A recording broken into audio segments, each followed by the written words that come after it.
ಇಲ್ಲಿವರೆಗೆ ಮತ್ತು ನಿನ್ನೆ ನಡೆದುಕೊಂಡು ಬಂದಂತಹ ವಿಷಯ ಯಾವುದು ಅಂತ ಕೇಳಿದರೆ, ಮನಸ್ಸಿಗೆ ಬಂದಂತೆ ನಡೆಯದಿರು ಅನ್ನುವ ಮಾತನ್ನ 2 ದಿನಗಳಿಂದ ನೋಡಿವಿ. ಇವತ್ತು ಅದರ ಮುಂದಿನ ಒಂದು ವಾಕ್ಯ ಬಹಳ ಮಹತ್ವಪೂರ್ಣವಾಗಿರುವಂಥ ವಾಕ್ಯ. ನಾವೆಲ್ಲರೂ ಬಹಳ ಲಕ್ಷ್ಯ ಕೊಟ್ಟು ಕೇಳಬೇಕು. ಬದುಕಿನಲ್ಲಿ ಅದನ್ನು ಅಳವಡಿಸಿಕೋಬೇಕು. ಮನುಷ್ಯನಿಗೆ ಪರಮಶಾಂತಿ ಪ್ರಾಪ್ತಿಯಾಗ್ತದೆ. ನಾನು ಅಷ್ಟೇ, ನೀವು ಅಷ್ಟೇ. ನಿಂದಿಸಿ ನುಡಿಯದಿರಾರನ್ನು ಅಲ್ಲ ಅಲ್ಲ ನೀವು ಯಾರು ಹೇಳ್ತೀರಿ ನೋಡಿ. ನಾನು ಅದರ ಮುಂದಿನ ವಾಕ್ಯ ನಡೆದು ಬಂದಿತ್ತು, ಮನಸ್ಸಿಗೆ ಬಂದಂತೆ ನಡೆಯದಿರು ಇಹದಲ್ಲಿ ಅಂತ. ಇವತ್ತು ಅದರ ಮುಂದಿನ ವಾಕ್ಯ ಯಾವುದು ಅಂತ ಕೇಳಿದರೆ, ಕುಂದು ಒಡೆಯದಿರು ಅಂತ. ಇಷ್ಟೇ ಸಣ್ಣ ಒಂದು ಉಪದೇಶ. ಕುಂದು ಒಡೆಯದಿರು ಬಹಳ ಮಾರ್ಮಿಕವಾಗಿರುವಂಥ ಉಪದೇಶ ಇದು. ಪ್ರತಿಯೊಬ್ಬರು ತಮ್ಮ ಬದುಕಿನಲ್ಲಿ ಅಳವಡಿಸಿಕೊಳ್ಳಲೇಬೇಕಾಗಿರುವಂಥ ವಾಕ್ಯ. ಕುಂದು ಒಡೆಯದಿರು ಅಂದರೆ ಕೊರತೆಯನ್ನ ಹೊಂದಬೇಡ ಅಂತ ಅದರ ಅರ್ಥ.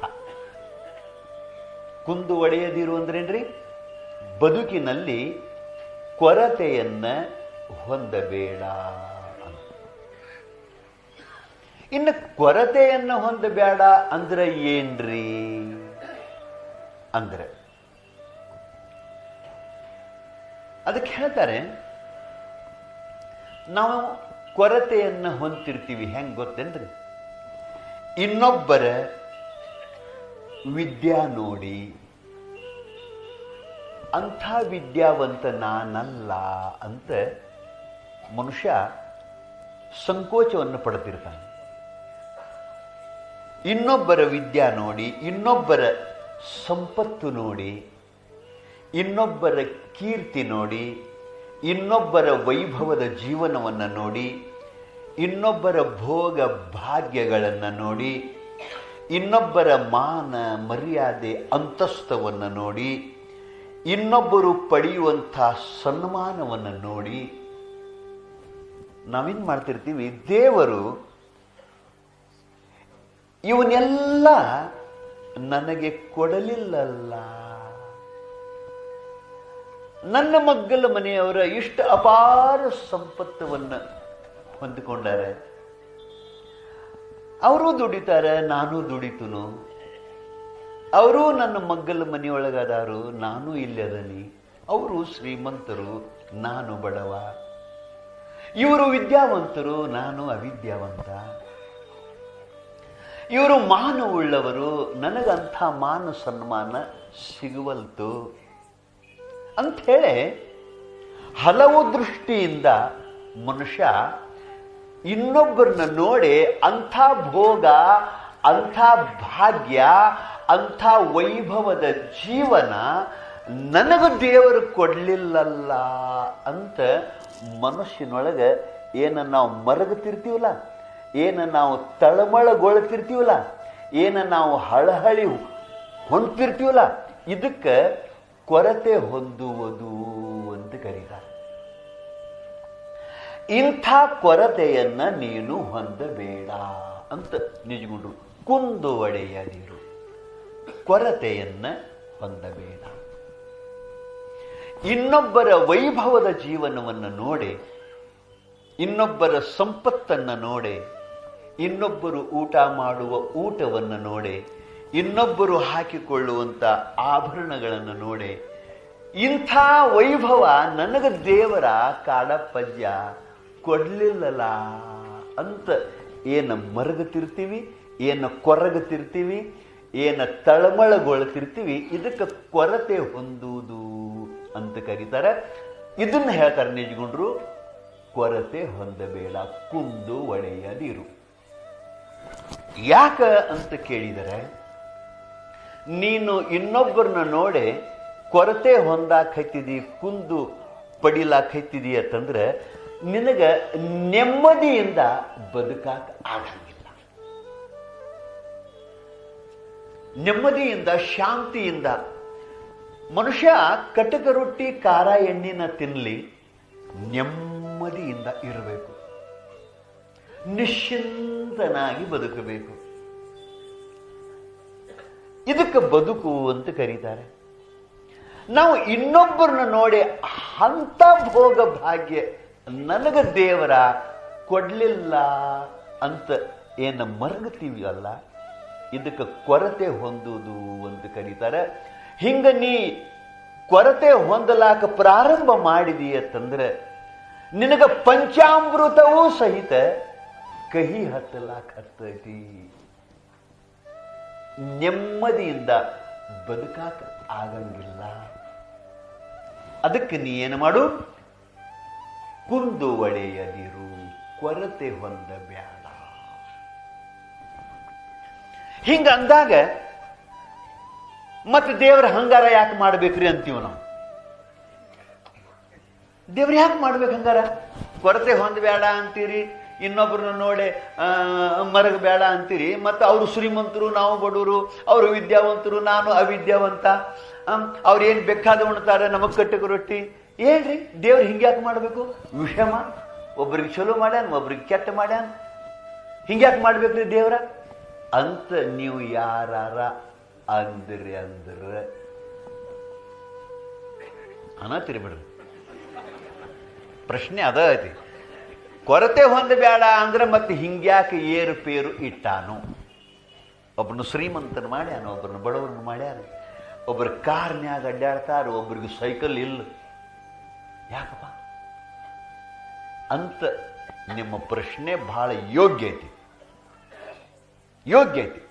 ಅದಕ್ಕೆ ಉತ್ತರ ಏನು ಅಂತ ಕೇಳಿದರೆ, ಯಪ್ಪ ಒಬ್ರು ಬಡವರು ಒಬ್ರು ಶ್ರೀಮಂತರು ಇದೇನು ವ್ಯತ್ಯಾಸ ನಿನಗೆ ಕಾಣ್ತೈತಲ್ಲ, ಅದು ಅವರವರ ಪ್ರಾರಬ್ಧ ಕರ್ಮದ ಭೋಗ. ಇದಕ್ಕೆ ಮತ್ತೇನು ಉತ್ತರ ಇಲ್ಲ. ಇದರಲ್ಲಿ ದೇವರದೇನ ತಾರತಮ್ಯ ಇಲ್ಲ. ದೇವರು ಕೆಲವೊಂದು ಜನರನ್ನ ಪ್ರೀತಿ ಮಾಡೋದು, ಕೆಲವೊಂದು ಜನರನ್ನ ಕಡೆಗಣಿಸೋದು ಹಿಂಗ ಮಾಡಂಗಿಲ್ಲ. ಅವನಂಥ ದಯಾಳು, ಅವನಂಥ ಕರುಣಾಳು ಜಗತ್ತಿನೊಳಗೆ ಯಾರಿಲ್ಲ. ಮತ್ತೆ ಹಿಂಗ ಯಾಕ ಅಂತ ಕೇಳಿದ್ರೆ, ಇದು ಹಿಂಗ ಏರುಪೇರು ಆದದ್ದು ನಮ್ಮ ಕರ್ಮಗಳ ಫಲ. ಇದಕ್ಕೆ ಪ್ರಾರಬ್ಧ ಕರ್ಮವೇ ಕಾರಣ ಅನ್ನೋದು ಒಂದು. ಇನ್ನ ವೈಚಾರಿಕ ದೃಷ್ಟಿಯಲ್ಲಿ ನೋಡಿದರೆ, ಇದೊಂದು ಜಗತ್ತು ಸರಿಯಾಗಿ ನಡಿಬೇಕಾಗಿತ್ತಂದ್ರೆ ಒಂದು ಜಗತ್ತಿನ ವ್ಯವಸ್ಥೆ ಅಂತನೂ ಇದಕ್ಕೆ ನಾವು ಅನ್ನಬಹುದು. ಎರಡು ಕಾರಣ, ಒಂದು ಪ್ರಾರಬ್ಧ ಕರ್ಮ ಕಾರಣ, ಮತ್ತು ಜಗತ್ತು ನಡಿಬೇಕಾಗಿತ್ತು ಅಂತಂದ್ರೆ ಹಿಂಗ ಇರಬೇಕಾದದ್ದು ಇದು ಒಂದು ಅನಿವಾರ್ಯ ಐತಿ. ಅದನ್ನು ಆಮೇಲೆ ವಿಚಾರ ಮಾಡೋಣ. ಪ್ರಾರಬ್ಧ ಕರ್ಮ ಕಾರಣ ಇದಕ್ಕೆ. ಅದಕ್ಕೆ ಬಹಳ ಲಕ್ಷ್ಯ ಕೊಟ್ಟು ಕೇಳ್ರಿ. ಇವತ್ತಿನ ವಿಷಯ ಇದು ನಮ್ಮ ಅನೇಕ ಸಮಸ್ಯೆಗಳಿಗೆ ಪರಿಹಾರ ಕೊಡುವಂಥ ವಾಕ್ಯ ಶ್ರೀಮನ್ ನಿಜಗುಣ ಶಿವಯೋಗಿಗಳು ಹೇಳ್ಯಾರಿದು. ಭಾಳ ಮಂದಿಗೆ ಕಾಡ್ತಿದ್ದು, ಅವ್ರು ಹಂಗ್ಯಾಕ ನಾವು ಹಿಂಗ್ಯಾಕ, ಅವರು ದುಡಿತಾರು ನಾವು ದುಡಿತೀವಿ ಯಾಕೆ? ಮತ್ತು ನಾವು ಅಗದಿ ಅಗದಿ ಅಗದಿ ಪ್ರಾಮಾಣಿಕವಾಗಿ ಅಗದಿ ಧರ್ಮವಂತರಾಗಿ ಬದುಕ್ತೀವಿ, ನಮಗೆ ಹಿಂಗೆ ಬಡತನ. ಅವ್ರಿಗೆ ಧರ್ಮದ ಭೆಟ್ಟಿನ ಆಗಿಲ್ಲ, ಮನುಷ್ಯಗೆ ಬಂದಂಗೆ ಬದುಕ್ತಾರೆ, ಅವರು ಶ್ರೀಮಂತರದಾರ. ಯಾಕಪ್ಪ ಅಂತ ಪ್ರಶ್ನೆ ನಮ್ಮನ್ನು ಕಾಡ್ತಿರ್ತಾರೆ. ಆ ಎಲ್ಲ ಪ್ರಶ್ನೆಗಳಿಗೆ ಇಲ್ಲಿ ಉತ್ತರದ ಎದರೊಳಗ ಕುಂದು ಒಡೆಯದಿರು ಅನ್ನೋ ಒಂದೇ ಒಂದು ವಾಕ್ಯದೊಳಗೆ. ಪ್ರಾರಬ್ಧ ಕರ್ಮ ಅಂತ ಅಂದ್ರೆ ಅದು ಏನ್ರಿ ಅಂತಂದ್ರೆ ಪ್ರಾರಬ್ಧ ಕರ್ಮ ಅಂದ್ರೆ ಈ ಶರೀರ ಹುಟ್ಟುಕ್ಕಿಂತ ಮೊದಲು ಅನಂತ ಜನ್ಮಗಳಲ್ಲಿ ನಾವು ಮಾಡಿದ ಪಾಪ ಪುಣ್ಯಗಳ ಸಂಗ್ರಹ ಇರ್ತತಿ. ಅದರಾಗ ಯಾವ ಪಾಪ ಯಾವ ಪುಣ್ಯ ಫಲ ಕೊಡ್ಲಾಕ ಹಣ್ಣಾಗಿ ಬರ್ತೈತೋ ಅದಕ್ಕನುಸಾರವಾಗಿ ಸುಖ ದುಃಖ ಕೊಡ್ಲಾಕ ಪರಮಾತ್ಮ ಈ ಶರೀರವನ್ನ ಹುಟ್ಟಿಸ್ತಾನೆ. ಹುಟ್ಟಿಸಿದ ಬಳಿಕ ಪ್ರಾರಬ್ಧ ಕರ್ಮಕ್ಕನುಸಾರವಾಗಿ ಏನ ನಮಗ ಭೋಗ ಆಗಬೇಕಲ್ಲ ಅವ ಆಗತಾವ ಹೊರತು ನಾವು ಬೇಡಿದ್ದು ಸಿಗಂಗಿಲ್ಲ. ಇದು ಬಹಳ ಗುಟ್ಟಿನ ಮಾತತಿ. ಬಹಳ ಮಂದಿಗೆ ಇದು ದೊಡ್ಡ ಸಮಸ್ಯೆ ಆಗಿ ಕಾಡ್ತಿರ್ತತಿ. ಲಕ್ಷ್ಯ ಕೊಟ್ಟು ಕೇಳ್ರಿ, ಲಕ್ಷ್ಯ ಕೊಟ್ಟು ಕೇಳ್ರಿ. ಪೂರ್ವದ ಕರ್ಮಗಳು ಯಾವ ಫಲ ಕೊಡಲಾಕ ಹಣ್ಣಾಗಿ ಪಕ್ವ ಆಗಿ ಬಂದಿರ್ತಾವೋ ಪರಮಾತ್ಮ ಅದಕ್ಕನುಸಾರವಾದಂಥ ಭೋಗವನ್ನು ಊಟ ಮಾಡಾಕ ಈ ಶರೀರವನ್ನು ತಯಾರು ಮಾಡ್ತಾನೆ. ಕರ್ಮದೊಳಗೆ ಬಹಳ ಅದಾವ. ಸಂಚಿತ ಕರ್ಮ ಅಂತದ, ಆಗಾಮಿ ಕರ್ಮ ಅಂತದ, ಪ್ರಾರಬ್ಧ ಕರ್ಮ ಅಂತದ. ಸುಮ್ಮನೆ ನಿಮಗೆ ಬಹಳ ಹೇಳಿ ಗೊಂದಲಕ್ಕೆ ಕೆಡೋದು ಬೇಡ. ಇದು ಒಟ್ಟು ಪ್ರಾರಬ್ಧ ಕರ್ಮದ ಫಲ. ಇದು ವ್ಯತ್ಯಾಸ. ಹಂಗ ಒಬ್ಬ ಮಹಾತ್ಮ ಹೇಳ್ತಾನೆ, ನೀವು ನಿಮ್ಮ ತಾಯಿ ಗರ್ಭದೊಳಗ ಈ ಶರೀರ ತೊಟ್ಕೊಳಾಕ ಬರೋಕ್ಕಿಂತ ಮೊದಲ ಮತ್ತು ನಾನು ನನ್ನ ತಾಯಿ ಗರ್ಭದೊಳಗ ಈ ಶರೀರ ತೊಟ್ಕೊಳಾಕ ಬರೋಕ್ಕಿಂತ ಮೊದಲ ನಮ್ಮ ಕರ್ಮಾನುಸಾರವಾಗಿ 5 ಮಾತಿನ ಠರಾವ್ ಆಗಿರ್ತೈತಿ. ಇದನ್ನು ಬರೆದಿಟ್ಕೊರಿ. ನೀವು ಇದರಾಗ ಒಟ್ಟು ಬದಲಾವಣೆ ಆಗಂಗಿಲ್ಲ. ಇದು ಶಿವನ ಶಾಸನ. ಇದು 5 ಮಾತಿನ ಠರಾವ್. ಅದು ನಾವು ಹುಟ್ಟಕ್ಕಿಂತ ಮೊದಲು ನಂದು 5 ಮಾತಿನ ಠರಾವ್ ಆಗಿರ್ತೈತಿ, ನಿಮ್ಮದು ಆಗಿರ್ತೈತಿ. ಅದಕ್ಕೆ ಹೇಳ್ತಾನೆ ಒಬ್ಬ, ಪಂಚೈತಾನಿ ಸೃಜ್ಯಂತೆ ಗರ್ಭಸ್ಥೈವ ದೇಹಿನಃ ಆಯು ಕರ್ಮ ಚ ವಿತ್ತಂ ಚ ವಿದ್ಯಾ ನಿಧನಂ ಏವಚ ಅಂತ ಇದೊಂದು ಶ್ಲೋಕ. ಒಬ್ಬ ಮಹಾತ್ಮ ಸಂಸ್ಕೃತದೊಳಗೆ ಹೇಳ್ಯಾನಿದೆ. ಇದರ ಅರ್ಥ ಏನು ಅಂತ ಕೇಳಿದ್ರೆ, ಪಂಚೈತಾನಿ ಸೃಜ್ಯಂತೆ ಅಂದ್ರೆ 5 ಮಾತಿನ ಠರಾವ ಆಗಿರ್ತೈತಿ. ಯಾವಾಗ? ಗರ್ಭಸ್ಥೈವ ದೇಹಿನಃ. ದೇಹಿನಃ ಅಂದ್ರೆ ಈ ಜೀವಾತ್ಮ ಗರ್ಭದಲ್ಲಿ ಪ್ರವೇಶ ಆಗೋಕ್ಕಿಂತ ಮೊದಲ ಅವ ಮಾಡಿದ ಪೂರ್ವದ ಕರ್ಮಕ್ಕನುಸಾರವಾಗಿ 5 ಮಾತಿನ ಠರಾವ ಆಗಿರ್ತೈತಿ ಅಂತ. ಅದು ಯಾವ್ಯಾವ್ದ್ರಿ ಅನ್ನೋದನ್ನು ಹೇಳ್ತಾನ.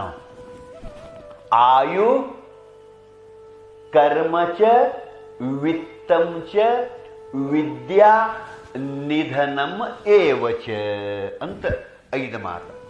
ಅದ್ರಾಗ ಮೊದಲೇದು ಯಾವ್ದ್ರಿ? ಆಯುಹು. ಆಯುಹು ಅಂದ್ರೆ ಆಯುಷ್ಯ. ಇದು ಠರಾವ. ಇದು ನಾವು ತಾಯಿ ಗರ್ಭದೊಳಗೆ ಮೂಡಕ್ಕಿಂತ ಮೊದಲನೇ ನಮ್ಮ ಆಯುಷ್ಯ ಎಷ್ಟಪ್ಪ? 10, 20, 50, 60, 80, 90, 100 ಎಷ್ಟಪ್ಪ ನಾ ಬದುಕಬೇಕಿಲ್ಲೇ ಹುಟ್ಟಿ ಬಂದ ಬಳಿಕ ಅನ್ನೋದು ಒಂದು ಠರಾವ. ಇಷ್ಟ ಆಗಿರ್ತೈತಿ ಒಂದು ಠರಾವ ಆಯು. ಆ ಬಳಿಕ ಕರ್ಮ, ನಾ ಯಾವ ಕಾಯಕ ಮಾಡಬೇಕು ಅನ್ನೋದು ಠರಾವಾಗಿರ್ತೈತಿ. ನಾ ಯಾವ್ದು ಮಾಡಬೇಕಂತ ಅದು ನನಗೆ ಸಿಗಂಗಿಲ್ಲ. ನಾ ಡಾಕ್ಟರ್ ಆಗಬೇಕಂತ, ನಾ ಇಂಜಿನಿಯರ್ ಆಗಬೇಕಂತ ಆಗಂಗ ಇಲ್ಲ. ನಾ ನೌಕರಿಯನ್ನು ಮಾಡಬೇಕಂತ ಆಗಂಗ ಇಲ್ಲ. ಒಬ್ಬೊಬ್ಬರಿಗೆ ಅನಾಯಾಸವಾಗಿ ಸಿಕ್ಕಿಬಿಟ್ಟಿರ್ತೈತಿ. ಅದನ್ನು ಬಹಳ ಕಲ್ತಿರಂಗಿಲ್ಲ, ಎಲ್ಲೋ ಏನೋ. ಅದಕ್ಕೆ ಕಾಯಕ ಕರ್ಮ, ಯಾವ ಕರ್ಮ ಮಾಡಿ ನಾ ಉಪಜೀವನ ಹೊಂದಬೇಕು ಅನ್ನೋದು. ಇದು ಒಂದು ಠರಾವನ.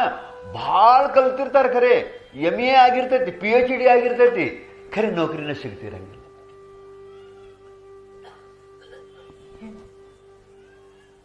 ಇದು ಸಹಿತ ನಾ ಇಂಥದ್ದನ ಕಾಯಕ ಮಾಡ್ತನು ಅಂತ ನಾ ಅಪೇಕ್ಷೆ ಮಾಡಿದ್ರೆ ಅದು ಕೂಡ ಕರ್ಮಾನುಸಾರವಾಗಿಯೇ ನನಗೆ ಪ್ರಾಪ್ತ ಆದೀತೆ ಹೊರತು ನನ್ನ ಇಚ್ಛಾನುಸಾರವಾಗಿ ಪ್ರಾಪ್ತ ಆಗಂಗಿಲ್ಲ. ನಾ ಏನು ಬೇಕಾದ್ರೂ ಬೇಡ್ತಾನೆ, ಆನೇನೆ ಬೇಡ್ತಾನೆ ನಾನು. ಅದಕ್ಕೆ ಇದು ನೋಡಿ ಎಷ್ಟು ಮಜಾ. ಆಯುಷ್ಯ ಠರಾವಾಗಿರ್ತೈತಿ. ನಾ ಯಾವ ಕಾಯಕ ಮಾಡಿ ಉಪಜೀವನ ಹೊಂದಬೇಕನ್ನೋದು ಠರಾವಾಗಿರ್ತದೆ. ಆಯು ಕರ್ಮಚ ವಿತ್ತಂ. ವಿತ್ತಂ ಅಂದ್ರೆ ಸಂಪತ್ತು. ನಾನು ಸಂಪತ್ತು ಎಷ್ಟು ಗಳಿಕೆ ಮಾಡಬೇಕು ಅನ್ನೋದು, ಮತ್ತು ಗಳಿಕೆ ಮಾಡಿದ್ರೊಳಗೆ ನಾ ಎಷ್ಟು ಉಣಬೇಕು ಅನ್ನೋದು. ಗಳಿಕೆ ಮಾಡಿದೆಲ್ಲ ಉಂಡು ಹೋಗಂಗಿಲ್ಲ ನೀವು. ಹಂಗೂ ಹಿಂಗೂ ಗಳಿಕೆ ಮಾಡಿದಲ್ಲ ಅಂದ್ರೆ ಯಾರಿಗಾರ ಇಟ್ಟಾರ ಹೋಗ್ಕಾನು, ಕೊಟ್ಟಾರ ಹೋಗ್ಕಾನು, ಏನಾರ ಆಕತಿ. ಅದ್ರಾಗ ಇವು ಎಷ್ಟು ಉಣಬೇಕು, ಇವು ಎಷ್ಟು ಧನ ಉಪಭೋಗ ಮಾಡಬೇಕು, ಇವು ಎಷ್ಟು ಸಂಪತ್ತಿನ ವೈಭವ ಜೀವನ ಮಾಡಬೇಕು, ಎಷ್ಟು ಸಂಪತ್ತು ಬಳಸಬೇಕು. ವಿತ್ತಂ ಇದು ಒಂದು ಠರಾವಾಗಿರ್ತದೆ. ಕಂಡಾಪಟ್ಟಿ ಗಳಿಸಿರ್ತಾನೆ, ಎಲ್ಲ ಉಂಡು ಹೋಗಂಗಿಲ್ಲ. ಎಷ್ಟು ಮಜಾ ಅದ ನೋಡಿ, ಎಷ್ಟು ಮಜಾ ಅದ ನೋಡಿ. ಆಯು ಕರ್ಮಚ ವಿತ್ತಂಚ. ಆ ಬಳಿಕ ವಿದ್ಯಾ. ನಾನು ವಿದ್ಯಾ ಎಷ್ಟು ಸಂಪಾದನೆ ಮಾಡಬೇಕು ಅನ್ನೋದು ಒಂದು. ಆ ಬಳಿಕ 5ನೇದ್ದು ನಿಧನಂ. ಇದೊಂದು ಬಹಳ ಲಕ್ಷ್ಯ ಕೊಟ್ಟು ಕೇಳಿ. ನಿಧನಂ ಅಂದ್ರೆ ಮರಣ, ಸಾವು. ಎಲ್ಲೇ, ಎಟೋತ್ನ್ಯಾಗ, ಎದರಿಂದ, ಹ್ಯಾಂಗ, ಎಕಾಡಿ ಮಾರಿಯಾಗೆ,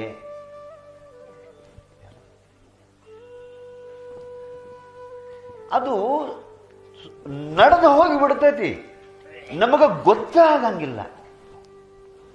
ಹಿಂಗ 5 ಮಾತಿನ ಠರಾವ ಆಗಿರ್ತೈತಿ ಅಂತ ಒಬ್ಬ ಮಹಾತ್ಮ ಹೇಳಿಕೊಡ್ತಾನೆ. ಹಂಗಾರ ನನ್ನ ಬದುಕಿನೊಳಗೂ ಈ 5 ಮಾತಿನ ಠರಾವ್ ಆಗಿರ್ತೈತಿ, ನಿಮ್ಮ ಬದುಕಿನೊಳಗೂ 5 ಮಾತಿನ ಠರಾವ್ ಆಗಿರ್ತೈತಿ. ಅದು ಹೆಂಗ ಠರಾವ್ ಆಗಿರ್ತೈತಿ ಹಂಗ ನಡೀತೈತಿ. ನಾ ಎಷ್ಟು ಗಳಿಕೆ ಮಾಡ್ಬೇಕನ್ನೋದು ಇರ್ತೈತಿ, ಅದಟ್ಟ ಬರ್ತೈತಿ. ನಾ ಇಲ್ಲಿ ಬಂದ ಬಳಿಕ ಆ ಶ್ರೀಮಂತರು ನೋಡಿ ಅವನಷ್ಟನ್ನು ದೇವರು ನನಗೆ ಕೊಡ್ಲಿಲ್ಲಲ್ಲ ಅಂದ್ರೆ ಹೆಂಗ ಸಿಕ್ಕಿತು? ಅಷ್ಟು ವಿದ್ಯಾವಂತದಾನವ, ಅಷ್ಟು ವಿದ್ಯಾ ನನಗೆ ಕಲಿಯಾಕ ಆಗಲಿಲ್ಲಲ್ಲ ಅಂತಂದ್ರೆ ಏನು ಮಾಡೋದು? ಹಿಂಗ ಇನ್ನೊಬ್ಬರನ್ನ ನೋಡಿ ನಾನು ನನ್ನ ಪ್ರಾರಬ್ಧ ಕರ್ಮದ ಬುತ್ತಿ ಕಟ್ಕೊಂಡು ಬಂದನಿ, ನಾ ಅದನ್ನು ಬಿಚ್ಚಿ ಉಣ್ಬೇಕು. ನೀವು ಬುತ್ತಿ ಕಟ್ಕೊಂಡು ಬಂದರಿ, ನೀವು ಬಿಚ್ಚಿ ಉಣ್ಬೇಕು. ನೀವು ಏನು ಕಟ್ಕೊಂಡು ಬಂದಿರಿ ಅದನ್ನು ನೀವು ಉಣ್ತಿರ್ತೀರಿ. ನಾ ಏನು ಕಟ್ಕೊಂಡು ಬಂದನಿ ನಾ ಉಣ್ತಿರ್ತೀನೋ. ಮತ್ತು ನನಗೆ ಕಟಕ ರೊಟ್ಟಿ ಕಾಯಿ ಎಣ್ಣೆ, ನಿಮಗೆ ಹೋಳಿಗೆ ಅಂತಂದ್ರೆ ನನಗೆ ಯಾಕೆ ಹೋಳಿಗೆ ಇಲ್ಲ ಅಂದ್ರೆ ನಾ ಕಟ್ಕೊಂಡು ಬಂದಿದ್ದ ಕಟಕ ರೊಟ್ಟಿ. ಅದಕ್ಕೆ ಹೇಳ್ತಾರೆ ನಿಜಗುಂಡ್ರು, ಹಿಂಗ ಇನ್ನೊಬ್ಬರನ್ನ ನೋಡಿ ದೇವ್ರ ನನಗೆ ಸಂಪತ್ತು ಕೊಡಲಿಲ್ಲ, ನನಗೆ ಸುಖ ಕೊಡಲಿಲ್ಲ, ನನಗೆ ಐಶ್ವರ್ಯ ಕೊಡಲಿಲ್ಲ, ನನಗೆ ಬಹಳ ಆಯುಷ್ಯ ಕೊಡಲಿಲ್ಲ ಅಂತ ಕೊರತೆ ಹೊಂದಬೇಡ ಅನ್ನೋದಕ್ಕೆ ಕುಂದು ಒಡೆಯದಿರು. ನಿನ್ನ ಪ್ರಾರಬ್ಧ ಅದನ್ನೇ ಊಟ ಮಾಡು, ಇನ್ನೊಬ್ಬರದು ಅವರು ಊಟ ಮಾಡಲಿ, ಸಂತೋಷದಿಂದ ಉಣ್ಣು, ಮರಗಬೇಡ. ಮರಗಿದೆಯತ್ತಂದ್ರೆ ನಿನಗೆ ನೆಮ್ಮದಿ ಸಿಗಂಗಿಲ್ಲ. ಅದಕ್ಕೆ ಕುಂದು ಒಡೆಯ. ಇದು ಒಬ್ಬ ಮಹಾತ್ಮ ಹೇಳ್ತಾನೆ. ಅದನ್ನೇ ತುಳಸಿದಾಸರು ಹೇಳ್ತಾರೆ. ತುಳಸಿದಾಸರು ಅಂದ್ರೆ ನಂದೇನು ಒಂದ ಮಾತ ಎಲ್ಲ ಮಹಾತ್ಮರು ಎಷ್ಟು ಕರೆಕ್ಟ್ ಖರೆ ಹೇಳ್ಯಾರು ಅನ್ನೋದು. ಇದ್ರಾಗ ಬದಲಾವಣೆನೇ ಇಲ್ಲ. ಏನ್ ಹೇಳ್ತಾರು ಅಂತ ಕೇಳಿದ್ರೆ, ಪ್ರಾರಬ್ಧ ಪहिले रचा, पीछे रचा शरीर, तुलसी ಕ್ಯೂ ಚಿಂತಾ ಕರೆ ಭಜಲೇತು ರಘುವೀರ್ ಅಂತಂತ ತುಳಸಿದಾಸರು ತಮಗ ತಾವ ಹೇಳ್ಕೊಂಡಾರ. ಎಷ್ಟು ಮಜಾ, ಮಂದಿಗೂ ಹೇಳ್ತಾರೆ. ಎಷ್ಟು ಮಜಾ ಅಂದ್ರೆ ಪ್ರಾರಬ್ಧ ಪಹಿಲೇ ರಚಾ. ನಾ ಎಷ್ಟು ಬದುಕಬೇಕು, ಎಷ್ಟು ಉಣಬೇಕು, ಎಷ್ಟು ಗಳಿಸ್ಬೇಕು, ಎಷ್ಟು ಉಪಭೋಗ ಮಾಡಬೇಕು ಅನ್ನೋದೇನು ಪ್ರಾರಬ್ಧ ಕರ್ಮದ ಫಲ ಐತಲ್ಲ, ಇದು ಪಹಿಲೇ ರಚಾ. ಇದು ನಾವು ಹುಟ್ಟೋಕ್ಕಿಂತ ಮೊದಲ ಇದು ರಚನೆ ಆಗೈತಿ. ಪೀಛೆ ರಚಾ ಶರೀರ, ಆ ಬಳಿಕ ನಿನಗೆ ಶರೀರ ಕೊಟ್ಟಾರ. ಶರೀರ ಅಂದ್ರ ಊಟ ಮಾಡು ತಾಟ್. ಇದು ಅಡಿಗೆ ಮಾಡಿರ್ತಾರ ನಮಗೆ ಇಲ್ಲಿ ಕೊಟ್ಟಿರ್ತಲ್ಲ, ನೀವು ಎಲ್ಲ ತಾಟ್ ತಗೊಂಡಿರಲ್ಲ. ತಾಟ್ ಬೇಡ. ಈ ಪತ್ರಾವಳಿ ಇರ್ತಾವ ನೋಡ್ರಿ, ಪತ್ರೋಳಿ ಬರೋಬರಿ. ಅದು ಪತ್ರಾವಳಿ ಏನ್ರಿ ಅಂದ್ರೆ ಎಲೆಗಳ ತಗೊಂಡು ಹೆಣೆದಿರ್ತಾರಲ್ಲ, ಪತ್ರಗಳ ಆವಳಿ, ಪತ್ರಾವಳಿ ಹೆಣೆದಿರ್ತಾರ. ಅದನ್ನ ಕೊಡ್ತಾರ. ಅದನ್ನ ಕೊಡ್ತಾರಲ್ಲ, ಅದು ಎದಕ್ಕೆ ಕೊಡ್ತಾರು ಅಂತಂದ್ರೆ ಏನು ಅಡಿಗೆ ಮಾಡ್ಯಾರಲ್ಲ ಅದನ್ನ ತಂದು ನೀಡ್ತಾರೋ, ಅದನ್ನು ಉಣಬೇಕು, ಆ ಬಳಿಕ ಸುಮ್ಮ ಹೋಗಬೇಕು. ಅಂದ್ರೆ ಅದು ಊಟ ಮಾಡಾಕ ಸಾಧನ ಆಗಿತ್ಲ, ಪತ್ರಾವಳಿ ಸಾಧನ ಆಗಿತ್ತು. ಹಂಗ ಈ ಶರೀರ ಒಂದು ಪತ್ರಾವಳಿ ಇದ್ದಂಗಿದು. ಪ್ರಾರಬ್ಧ ಕರ್ಮದ ಫಲ ಊಟ ಮಾಡಾಕ ದೇವರ ಇದೊಂದು ಪತ್ರಾವಳಿ ಕೊಟ್ಟಾನು. ಇದ್ರಾಗ ಕುತ್ಕೊಂಡು ಜೀವಾತ್ಮ ತಾ ಮಾಡಿದ ಕರ್ಮದ ಫಲ ಊಟ ಮಾಡ್ತಾನೆ. ಊಟ ಮಾಡಿ ಸುಮ್ಮ ಹೋಗಬೇಕು. ಇವು ಊಟ ಮಾಡಿ ಹೋಗ್ಬೇಕು, ತೆಗೆದು ಹೋಗಿ ಅವ್ರು ಬ್ಯಾರೇನ ಇರ್ತಾರೆ. ಮತ್ತೆ ನೋಡ್ರಿ, ನಾವು ಹೋಗಿ ಕುಂಡ್ರೋದಟ್ಟ ತಂದಿಡ್ತಾರೆ, ಆ ವೇಳೆಗೆ ಊಟ ಮಾಡೋದಟ್ಟ ತೆಗಿಯವ್ರು ಬೇರೆ ಇರ್ತಾರೆ. ಹಂಗ ಈ ಜೀವಾತ್ಮ ಹುಟ್ಟುಕ್ಕಿಂತ ಮೊದಲು ಇವ ತಾಯಿ ಗರ್ಭಕ್ಕೆ ಬರ್ತಾನ, ಇವಂಗೊಂದು ಪತ್ರೋಳಿ ಕೊಡ್ತಾರ. ಪತ್ರೋಳಿ ಅಂದ್ರೆ ಇದ ಕೊಡ್ತಾರ. ಇವ್ ಊಟ ಮಾಡೋದು, ಸುಮ್ಮ ಹೋಗಿ ಬಿಡೋದು. ತೆಗೆದು ಹೋಗ್ಯವ್ರು ಮತ್ತೆ 4 ಮಂದಿ ಇರತಾರ, ಅವ್ರು ತೆಗೆದೋಗಿತಾರ. ಮತ್ತು ಹೆಣ್ಮಕ್ಳು ಭಾಳ ಶಾಣ್ಯಾರ್ರಿ. ಅವರು ಯಾರನ್ನ ಬೇಯ್ತಿರ್ತಾರಲ್ಲ, ಶಾಸ್ತ್ರೀಯ ಬೇಗಳನ್ನು ಬೇಯ್ತಿರ್ತಾರ. ಅವು ನಮಗ್ ಗೊತ್ತಾಗಂಗಿಲ್ಲ. ಈಗ ಜಗಳ ಹೈತಂದ್ರೆ ಇರ್ತಾರ, ಹೊಗನಿನ ಪತ್ರೋಳಿ ಹೋಗು, ಏನ್ ಹಚ್ಚೇದಿ ಅಂತಾರಲ್ಲ. ನನಗಲ್ಲಿ ಪತ್ರೋಳಿ ಎಲ್ಲಿ ಪತ್ರೋಳಿ ಅಂತ ಹೇಳಿ ಇಂದಾಷ್ಟು ನಾ ಶಾಸ್ತ್ರ ಅಭ್ಯಾಸ ಮಾಡೀನ್ರಿ. ಅದನ್ನು ಓಹೋ ಶರೀರ ಅಂದ್ರೆ ಇದು ಪತ್ರಾವಳಿ. ಹಂಗಾರ ಏನು ಹಚ್ಚಿದಿ ಹೋಗತ್ತ ಹೇಳ್ಯಾರ, ಬರೋಬ್ಬರಿ ಬೇಯಾಕತ್ತಾರು. ಇವ್ರು ಭಾಳ ಶಾಸ್ತ್ರ ಅಭ್ಯಾಸ ಮಾಡ್ಯಾರಂತ ನನಗೆ ಹಿಂದ ಅಡಿಸಿ ಅನಿಸ್ತಿರೋದು. ಎಷ್ಟು ಮಜಾ ಅದ ನೋಡ್ರಿ, ಎಷ್ಟು ಮಜಾ ಅದ. ಅದಕ್ಕೆ ಕಬೀರ್ ತುಳಸಿದಾಸರು ಹೇಳ್ತಾರೆ, ಪ್ರಾರಬ್ಧ ಪಹಿಲೇ ರಚಾ, ಮೊದಲು ತಯಾರಾಗಿತ್ತು ಕರ್ಮಕ್ಕನುಸಾರವಾಗಿ. ಪೀಛೆ ರಚಾ ಶರೀರ, ಹಿಂದಾಗಡಿಸೆ ಶರೀರ ತಯಾರು ಆಗೈತಿ. ತುಳಸಿ ಕ್ಯೂ ಚಿಂತಾ ಕರೆ. ಹೇ ತುಳಸಿ, ಯಾಕೆ ಚಿಂತೆ ಮಾಡ್ತಿ? ಅವ್ರದ್ದು ಹಂಗೈತಿ, ನಂದು ಹಿಂಗೈತಿ, ಅವ್ರ ಅಷ್ಟು ಸೌಕಾರದಾರು, ನಾ ಇಟ್ಟು ಬೇಕಾರದನಿ, ಚಿಂತೆ ಯಾಕೆ ಮಾಡ್ತಿ? ಭಜಲೇತು ರಘುವೀರ್. ಪರಮಾತ್ಮ ಕೊಟ್ಟದ ಪ್ರಸಾದ ಊಟ ಮಾಡ್ಕೋತ ಅವನು ಭಜನೆ ಮಾಡಿ ಉದ್ಧಾರ ಆಗಿ ಹೋಗು. ಅವ್ರ ಹಂಗ್ಯಾಕ ನಮ್ಮದು ಹಿಂಗ್ಯಾಕ ಅಂತ ಕೊರತೆ ಹೊಂದಬೇಡ ಅಂತ ಅವ್ರು ಹೇಳಿದ್ದನ ನಿಜಗುಂಡ್ರು ಕುಂದು ಒಡೆಯದಿರು, ಕೊರತೆ ಹೊಂದಬೇಡ ಅಂತ ಹೇಳ. ಈಗ ತುಳಸಿದಾಸರು ಹೇಳಿದರು, ಮತ್ತು ಬಸವಣ್ಣಪ್ಪ ಹೇಳಿಲ್ಲೇನು? ಬಸವಣ್ಣವ್ರು ಹೇಳಿಲ್ಲೇನು? ಅವ್ರು ಅಗದಿ ಎಷ್ಟು ಚಲೋ ಹೇಳ್ಯಾರಂದ್ರು, ಬಾರದು ಬಪ್ಪದು ಬಪ್ಪುದು ತಪ್ಪದು. ಮುಗಿತು ಬಸವಣ್ಣವ್ರ ಮಾತು. ಬಾರದು ಬಪ್ಪದು ಅಂದ್ರೆ ನಮ್ಮ ದೈವದೊಳಗೆ ಯಾವುದು ಬರಲಾರದೈತ್ಲ, ಅದು ಏನು ಒದ್ದಾಡಿದ್ರು ಗುದ್ದಾಡಿದ್ರು ಬರಂಗ ಇಲ್ಲ. ಅದು ಬಾರದು ಬಪ್ಪದು, ಅದು ಬರಂಗನೇ ಇಲ್ಲ. ಬಪ್ಪುದು ಯಾವುದು ಬರುವುದೈತ್ಲ, ಬಪ್ಪುದು ನಿಮ್ಮಪ್ಪಗೂ ತಪ್ಪದು. ಯಾವುದು ಬರುವುದಿಲ್ಲ, ನೀ ಏನು ಗಜಾಮನಿತ್ತರು ಅದು ಬರಾಂಗನ ಇಲ್ಲ. ಸುಮ್ಮನೆ ಮಂದಿ ನೋಡಿ ಅಳ್ಕೋತ್ಕೊಂಡ್ರದಟ್ಟ, ಬರಾಂಗನೇ ಇಲ್ಲ. ಮತ್ತು ಯಾವುದು ಬರುವುದೈತ್ಲ ಅದು ನೀವು ಒಲ್ಲೆಂದ್ರು ಬ್ಯಾಡಂದ್ರು ನಿನ್ನ ಬಿಡಂಗಿಲ್ಲ. ಬಾರದು ಬಪ್ಪದು ಬಪ್ಪುದು ತಪ್ಪದು ಅಂತ ಬಸವಣ್ಣವ್ರು ಹೇಳ. ಹಿಂಗೆ ಎಷ್ಟು ಮಾತು ಇದ್ರ ಬಗ್ಗೆ ಚಲೋ ಹೇಳಿದ. ಅದಕ್ಕೆ ಇಸ್ಲಾಂ ಧರ್ಮದೊಳಗೆ ತಕ್ದೀರ್ ಅಂತ ಕರೀತಾರೆ. ತಕ್ದೀರ್, ಕಿಸ್ಮತ್, ಕಿಸ್ಮತ್ ತಕ್ದೀರ್, ಹಣೆಯ ಬರಹ ಅಂತಾರಲ್ಲ, ತಕ್ದೀರ್. तकदीर अल्लाह जो दिया है उसका शुक्र अदा करो. ಹಿಂಗೆ ಇದು ಪ್ರಾರಬ್ಧ ಕರ್ಮದ ಫಲ. ಹಿಂಗೆ ವ್ಯತ್ಯಾಸವನ್ನ ನಮಗೆ ತಂದು ಕೊಡ್ತತಿ, ಕಾಣ್ತತಿ. ಅವ್ರ ಹಂಗ ಇವ್ರು ಹಿಂಗಂತ. ಅದಕ್ಕೆ ನೀ ಏನು ನಿರ್ಣಯ ಮಾಡು, ಇದು ನಮ್ಮ ಕರ್ಮದ ಫಲ ಅಂತ ನಿರ್ಣಯ ಮಾಡೇ ಹೊರತು ತುಲನೆ ಮಾಡಿಕ್ಯಾರೆ ಕೊರತೆ ಹೊಂದೆ ನೀನು ದುಃಖಿಸಬೇಡ ಅನ್ನೋದಕ್ಕೆ ಕುಂದು ಒಡೆಯದಿರು ಅಂತ ಹೇಳ್ತಾರೆ. ಅಷ್ಟ ಅಲ್ಲ, ನಿಜಗುಂಡ್ರು ಇಷ್ಟು ಚಲೋ ಹೇಳ್ತಾರೆ. ಒಂದು ಕಡೆ ಏನು ಅವರು ಪದ್ಯಗಳು, ಅವರಂತಾರೆ, ಚಿಂತಿಸದಿರು ಸುಖ ದುಃಖದೆಡೆಯೋಳು,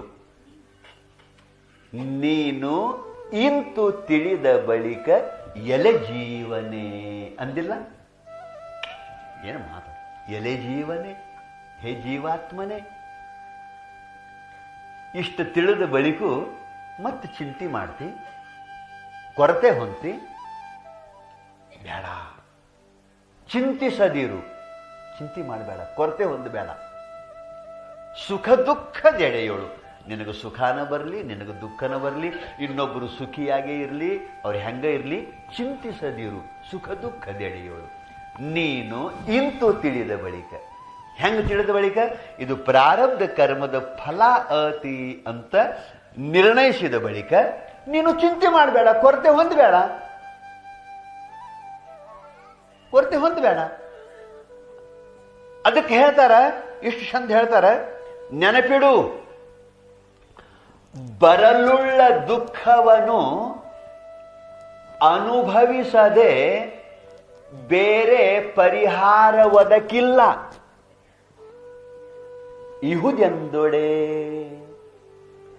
ಪಿರಿದು ಸಾಹಸಿಗಳೆನಿಪ ರಾಮನಳ ಪಾಂಡವರು ನೋಯಲೇಕೆ ನೀನಿಂತು ತಿಳಿದ ಬಳಿಕ ಚಿಂತಿಸದಿರು. ಏನು ಅದ್ಭುತ ಮಾತಾ ನಿಮಗೆ ಹೇಳ್ತನು, ನಿಜಗುಂಡ್ರ ಮಾತಾ.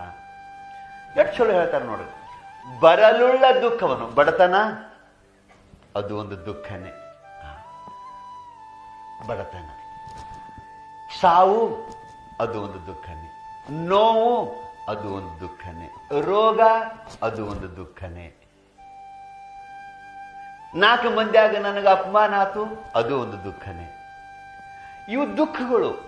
ಇವು ದುಃಖಗಳು ನಮ್ಮ ಕರ್ಮದ ಫಲಾನ ಬ್ಯಾರೆ ಬ್ಯಾರೆ ರೂಪದೊಳಗೆ ಬಂದ ಕ್ಯಾರೆ ತಮ್ಮ ದುಃಖ ರೂಪ ಫಲ ಕೊಡ್ತಿರ್ತಾವ ಅವು. ಅದಕ್ಕೆ ಹೇಳ್ತಾರೆ ಅವರು, ಬರಲುಳ್ಳ ದುಃಖವನ್ನು. ಏನ ನಮ್ಮ ಈ ಶರೀರ ತಯಾರ ಆಗೋಕ್ಕಿಂತ ಮೊದಲು ಇಷ್ಟು ದುಃಖ ಊಟ ಮಾಡಬೇಕು ಅಂತ ಏನ ಠರಾವಾಗಿ ಬಿಟ್ಟತ್ಲ, ಅದು ಬರುದ. ಅದು ಈಗ ಒಮ್ಮೆ ಫಿಲ್ಮ್ ತಯಾರ ಆಗೈತಿ ಅಂತಂದ್ರೆ ಅರ್ಧ ತಾಸಿದ ನಂತರ ಏನು ಬರ್ಬೇಕು ಅದು ಬರುದ. ಅದು ಒಂದು ತಾಸಿನ ನಂತರ ಯಾವ ಚಿತ್ರ ಬರುದ ಅದು ಬರುದ. ಫಿಲ್ಮ್ ತಯಾರಾಗಿಬಿಟ್ಟದೆ. ಹಂಗ ಬರಲುಳ್ಳ ದುಃಖವನ್ನು ಅನುಭವಿಸದೆ, ಎಷ್ಟು ಮಜಾ ಆಯ್ತು ನೋಡ್ರಿ. ಅದು ಅನುಭವಿಸದೆ ಅಂದ್ರೆ ಅದನ್ನು ಊಟ ಮಾಡ್ಲಾರ್ದನೆ ಅನುಭವಿಸದೆ ಬೇರೆ ಪರಿಹಾರ ಒದಕಿಲ್ಲ. ಅದಕ್ಕೆ ಬ್ಯಾರೆ ಕಳ್ಕೊಳಕ ದಾರಿಲ್ಲ. ಇಹುದೆಂದೊಡೆ, ಯಾಕ್ರಿ ಕಳ್ಕೊಳಕ್ ಬರ್ತೈತಿ, ನಾವು ಪ್ರಯತ್ನ ಮಾಡಿ ಕಳ್ಕೊತೀವಿ, ಹಂಗ ಹಿಂಗ ಅಂತ ನೀವು ಎಲ್ಲರ ವಾದ ಮಾಡಿದ್ರಂದ್ರೆ ಮಾಡಿ ಕಳ್ಕೊಳಕ್ ಪ್ರಯತ್ನ ಮಾಡ್ರಿ, ಬೇಡ ಅನ್ನಂಗಿಲ್ಲ. ಕಳ್ಕೊಳಕ್ ಪ್ರಯತ್ನ ಮಾಡಿದ ಬಳಿಕೂ ಹೋಗ್ಲಿಲ್ಲ ಅಂದ್ರೆ ಏನು ಮಾಡೋದು? ರೋಗ ಬಂದಾಗ ದವಾಖಾನೆಗೆ ತೋರಿಸೋದು, ಔಷಧ ದೇವರು ಕೊಟ್ಟಾನ. ಆ ಔಷಧಕ್ಕೆ ಉಪಚಾರ ಆಗಿ ಆ ರೋಗ ನಿವೃತ್ತಿ ಆಗಲಿಲ್ಲ ಅಂದ್ರೆ ಯಾವ ಔಷಧನೂ ಅದಕ್ಕೆ ನಾಟಲಿಲ್ಲ ಅಂತಂದ್ರೆ ಅದರಾಗನ ಅವ ಶಿವಾಯನ್ಮ ಆಗೋದು ಇತ್ತು ಅಂತಂದ್ರೆ ಏನ್ ಮಾಡೋದು? ಸ್ವತಃ ಒಬ್ಬೊಬ್ಬರು ಡಾಕ್ಟರ್ ಹಿಂಗ ಹೋಗ್ಯಾರ. ಡಾಕ್ಟರ್ನ ಮಕ್ಕಳು ಹೋಗ್ಯಾವ. ಡಾಕ್ಟರ್ನ ಮಕ್ಕಳು ಸತ್ತಿಲ್ಲ, ಡಾಕ್ಟರ್ನ ತಾಯಿ ಸತ್ತಿಲ್ಲ, ಡಾಕ್ಟರ್ನ ತಂದೆ ಸತ್ತಿಲ್ಲ, ಮತ್ತೆ ಉಳಿಸ್ಕೋಬೇಕು. ಉಪಚಾರ, ಕರ್ತವ್ಯ ರೂಪ ಕರ್ಮ ಉಪಚಾರ ಮಾಡ್ಕೊತ ಹೋಗುದತಿ. ಆದರೆ ಆಗಬೇಕಾದದ್ದು ಮೆಟ್ಟರವಾಗಿರ್ತದೆ. ಅದಕ್ಕೆ ಬರಲುಳ್ಳ ದುಃಖವನ್ನು ಅನುಭವಿಸದೆ ಬೇರೆ ಪರಿಹಾರ ಒದಕಿಲ್ಲ ಇಹುದೆಂದೊಡೆ. ಯಾಕ್ರಿ ನಾವು ಮಾಡ್ಕೋತೀವಿ ಅಂದ್ರೆ ಪಿರಿದು ಸಾಹಸಿಗಳೇನಿಪ, ನಿನಗಿಂತಲೂ ವೀರರು ಶೂರರು ಧೀರರು ಇದ್ರು, ನಿನಗಿಂತಲೂ ಬಲವಾನಿದ್ರು, ನಿನಗಿಂತಲೂ ಅಷ್ಟಮಾ ಸಿದ್ಧಿಗಳನ್ನು ಪಡೆದವರಿದ್ರು, ನಿನಗಿಂತ ಬಹಳ ದೊಡ್ಡವರಿದ್ರು. ಏನಪ್ಪ ಪಿರಿದು ಸಾಹಸಿಗಳೇನಿಪ, ರಾಮ ನಳ ಪಾಂಡವರು ನೋಯಲೇಕೆ? ಅವ್ರ್ಯಾಕೆ ದುಃಖ ಅನುಭವಿಸಿದ್ರಪ್ಪ ಹಂಗಾರ? ವನವಾಸಕ್ಕೆ ಹೋಗಿಲ್ಲೇನು? ಭಿಕ್ಷಾ ಬೇಡಲಿಲ್ಲೇನು? ರಾಜ್ಯವನ್ನ ಇದ್ರೂ ಸಹಿತ ದಿಕ್ಕಾಪಾಲಾಗಿ ತಿರುಗಲಿಲ್ಲೇನು? ಮತ್ತೆ ಆ ದುಃಖ ಕಳ್ಕೊಳಕ್ ಬರ್ತಿತ್ತಂದ್ರೆ ಅವ್ರ್ಯಾಕೆ ಕಳ್ಕೊಳ್ಳಿಲ್ಲ?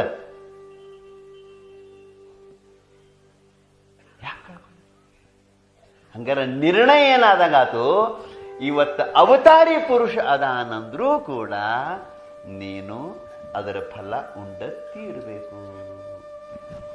ರಾಮಕೃಷ್ಣ ಪರಮಹಂಸರು ಅಂತಾಗಿ ಹೋಗಿದ್ದಾರೆ.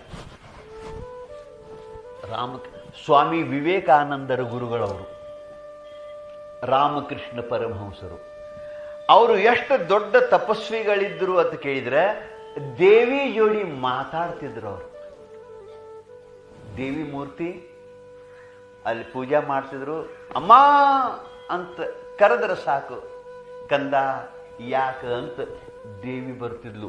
ಇಷ್ಟು ತಪಸ್ಸು ಮಾಡಿದ್ರು ಅವರು, ಇಷ್ಟು ತಪಸ್ಸು ಮಾಡಿದ್ರು. ಅವರಿಗೆ ಕ್ಯಾನ್ಸರ್ ಆತ. ಕ್ಯಾನ್ಸರ್, ಗಂಟಲ್ ಕ್ಯಾನ್ಸರ್. ಗಂಟಲ್ ಕ್ಯಾನ್ಸರ್ ಆದ್ರೆ ಬಹಳ ನರಳ್ತಿದ್ರು ಅವರು. ಅವರು ಹಗಲಿ ಅವ್ರ ಶಿಷ್ಯರು ಅವ್ರಂತೆಗೆ ಬರ್ತಿದ್ರು, ಮಾತಾಡ್ತಿದ್ರು, ಪ್ರವಚನ ಕೇಳ್ತಿದ್ರು, ಚರ್ಚೆ ಮಾಡ್ತಿದ್ರು. ಆವಾಗ ಆ ದುಃಖ ಮರಿತಿದ್ರು, ಮಾತಿನ ಮಗ್ಗಿನೊಳಗೆ ಇರ್ತಿದ್ರು. ಅವರು ಸಂಗೀತ ಪ್ರಿಯರಿದ್ರು. ಯಾರ ಹಾಡೋರು ಬಂದ್ರೆ ಹಾಡ್ರಪ್ಪ ಅಂತಿದ್ರು. ಅವರು ಸ್ವತಃ ಹಾಡ್ತಿದ್ರು. ಅದರೊಳಗೆ ಹರ್ಯಾಂದ ಸಂಚಾನಕ ರಾತ್ರಿ 9 ಗಂಟೆ ತನಕ ಅಗದಿ ಆನಂದಲಿ ಸಂಗೀತದೊಳಗೆ ಚರ್ಚೆಯೊಳಗೆ ಕಾಲ ಕಳೀತಿದ್ರು. ಎಲ್ಲರೂ ಆದ ಬಳಿಕ ಏನ ಪಲಂಗ ಮ್ಯಾಲ ಮಲಗುತ್ತಿದ್ರು, ನೆರಳ್ತಿದ್ರು. ಅಯ್ಯೋ ಅಯ್ಯೋ ನೆರಳ್ತಿದ್ರು. ಅಷ್ಟು ತ್ರಾಸು. ಒಬ್ಬ ಕೇಳ್ತಾನ, ಅಪ್ಪ ಅವ್ರೆ ತಪ್ಪು ತಿಳ್ಕೊಬೇಡ್ರಿ, ರಾತ್ರಿ ನೀವು ನರಳುವುದನ್ನು ನೋಡಿದ್ರೆ ನನಗೆ ಕಳ್ಳ ಕಿತ್ತು ಬರ್ತೈತಿ. ಅಪ್ಪ ಅವ್ರಿಗೆ ಎಷ್ಟು ತ್ರಾಸ ಆಗಾಕತ್ತೈತಿ ಅನ್ನೋದು ನಮಗ ಅಂದಾಜು ಹತ್ತೈತಿ. ಯಪ್ಪ, ಇಷ್ಟು ದುಃಖ ಹಗಲಿ ಮಂದಿಯೊಳಗೆ ಚರ್ಚೆಯೊಳಗೆ ಮರಿತೀರಿ, ರಾತ್ರಿ ಅದನ್ನು ಎಷ್ಟು ದುಃಖ ಅನುಭವಿಸ್ತೀರಿ, ಒಂದಿಟ ದೇವಿಗೆ ಹೇಳ್ರಿ ಅಂದೊಬ್ಬ. ಕಾಳಿಕಾ ದೇವಿಗೆ ಹೇಳ್ರಿ. ದೇವಿ ಅಮ್ಮ, ನೀವು ಕರೆದು ಕೂಡಲೇ ಓಡಿ ಬರ್ತಾಳು. ಅಮ್ಮ, ಈ ನೋವು, ಈ ದುಃಖ, ಈ ರೋಗ ತಕ್ಕೋವ ಅಂತ ನೀವು ಒಮ್ಮೆ ಅಂದ್ರೆ ಸಾಕು, ಅಮ್ಮ ಅದನ್ನು ತಕ್ಕೊಂಡು ಬಿಡ್ತಾಳು. ನೀವು ಎಷ್ಟು ನೆಳ್ತೀರಿ, ದೇವಿಗೆ ಹೇಳ್ರಿ ಅಂತ ಒಬ್ಬಂದ. ಅದಕ್ಕೆ ಪರಮಹಂಸರು ಏನನ್ನಬೇಕು? ಅವರಂದ್ರು, ನೀ ಹೇಳುದು ಬಹಳ ಖರೆ ಐತಿ. ನೀ ಈಗ ಹೇಳಕತ್ತಿದ್ದಿ, ನಾ ಎಷ್ಟೋ ಸಲ ದೇವಿ ಮುಂದೆ ಇದನ್ನು ಅಂದನಿ ಅಂದ್ರು. ಅವ್ರು ಅಂದನಿ, ಯವ್ವ ನನಗೆ ರಾತ್ರಿ ಭಾಳ ತ್ರಾಸ ಆಗ್ತೈತಿ, ಭಾಳ ದುಃಖ ಆಕತಿ, ಇದನ್ನು ತಕ್ಕೋವ ಅಂತ ನಾ ಅಂದನಿ. 2-3 ಸಲ ಅಂದನಿ. ಆವಾಗ ಅವು ಏನಂದಾಳು ಗೊತ್ತೈತಿ? ಏನಂದಾಳು? ಆಯ್ತಪ್ಪ, ಈಗ ತಕ್ಕೋತಿ, ನಾ ಇದನ್ನ ತಕ್ಕೊಂಡ ಇಟ್ಕೋತನು, ಮತ್ತೆ ಇದನ್ನು ಉಣಾಕ ಮತ್ತೆ ನೀ ಎಂದು ಬರಾಮ ಅಂತ. ಎಷ್ಟು ಮಜಾ ಇದ್ರ ಮಾತು. ಇದನ್ನು ಉಣ್ಣಾಕ ಅಂದ್ರೆ ಇದನ್ನು ನೀ ನೋವು ಉಂಡ ತೀರಿಸ್ಬೇಕಾಗೈತಿ ಅಂದ ಬಳಿಕ ಈಗ ನಾ ತಕ್ಕೋತನು, ನಿನಗೆ ಆರಾಮ ಆಕತಿ. ಆದ್ರೆ ಇದು ಉಣಾಕ ಮತ್ತೆ ನೀ ಹುಟ್ಟಿ ಬರಬೇಕಾಗ್ತೈತಿ. ಅದಕ್ಕೆ ಎಂದು ಬರ್ತಿ ಹೇಳು? ನಾ ತೆಗೆದಿಟ್ಕೋತನು. ಇಲ್ಲ ಉಂಡ್ ಆಗಿ ಮಾಡಿ ಮುಗಿಸೇ ಹೋಗ್ಕೊನು ಅಂತಂದ್ರೆ ಊಟ ಮಾಡು. ತಕ್ಕೋ ಅಂದ್ರೆ ತಕ್ಕೋತನು, ಆದ್ರೆ ಇದನ್ನ ಉಣಾಕ ನೀ ಮತ್ತೆ ಬರಬೇಕು ಅಂತ ಅಂದ್ಲಂತ. ಅದಕ್ಕೆ ಹಿಂಗ ಅನಾಕತ್ಯಾಳು, ಮತ್ತೆ ಇದಟ್ಟು ಊಟ ಮಾಡಾಕ ಮತ್ತೆಲ್ಲಿ ಹುಟ್ಟಿ ಬರಬೇಕು, ಈಗ ಮುಗುಸೆ ಹೋಗಬೇಕಂತ ನ್ಯಾಳಾಕತ್ತೀನಿ. ಅಂದ್ರೆ ನಿರ್ಣಯ ಏನಾದಂಗಾತು. ಯಾಕೆ ಈ ಉದಾಹರಣೆ ನಿಮಗೆ ಹೇಳ್ತಾನಂದ್ರೆ, ದೇವಿ ಜೋಡಿ ಮಾತಾಡುವಂಥ ಒಬ್ಬ ಮಹಾತ್ಮ ರಾಮಕೃಷ್ಣ ಪರಮ ಹಂಸರು ಸಹಿತ ಆ ದುಃಖ ಉಂಡ ತೀರಬೇಕು ಅಂತ ನಿರ್ಣಯ ಆಗಿರುವಾಗ, ದೇವಿನ ಸ್ವತಃ ಹಿಂಗೆ ಹೇಳ್ತಾ ಇರುವಾಗ, ಯಪ್ಪ ನಮ್ದು ನಿಮ್ಮದು ಹೆಂಗಾದೀತು. ಅದಕ್ಕೆ ಬರಲುಳ್ಳ ದುಃಖವನ್ನು ಅನುಭವಿಸದೆ ಬೇರೆ ಪರಿಹಾರ ಅದಕ್ಕೆ ಇಲ್ಲಪ್ಪ. ರಾಮ ನೋಡ್ರಿ, ರಾಮ ಅವತಾರಿ ಪುರುಷ ಹೌದಲ್ರಿ. ದೊಡ್ಡವ್ರದ್ದು ಚರ್ಚೆ ಮಾಡಿದ್ರೆ ನಮಗೊಂದಿಟ್ಟು ಧೈರ್ಯ ಬರ್ತೈತಂತ. ಇಷ್ಟ ವನವಾಸಕ್ಕೆ ಹೋಗಿದ್ರು.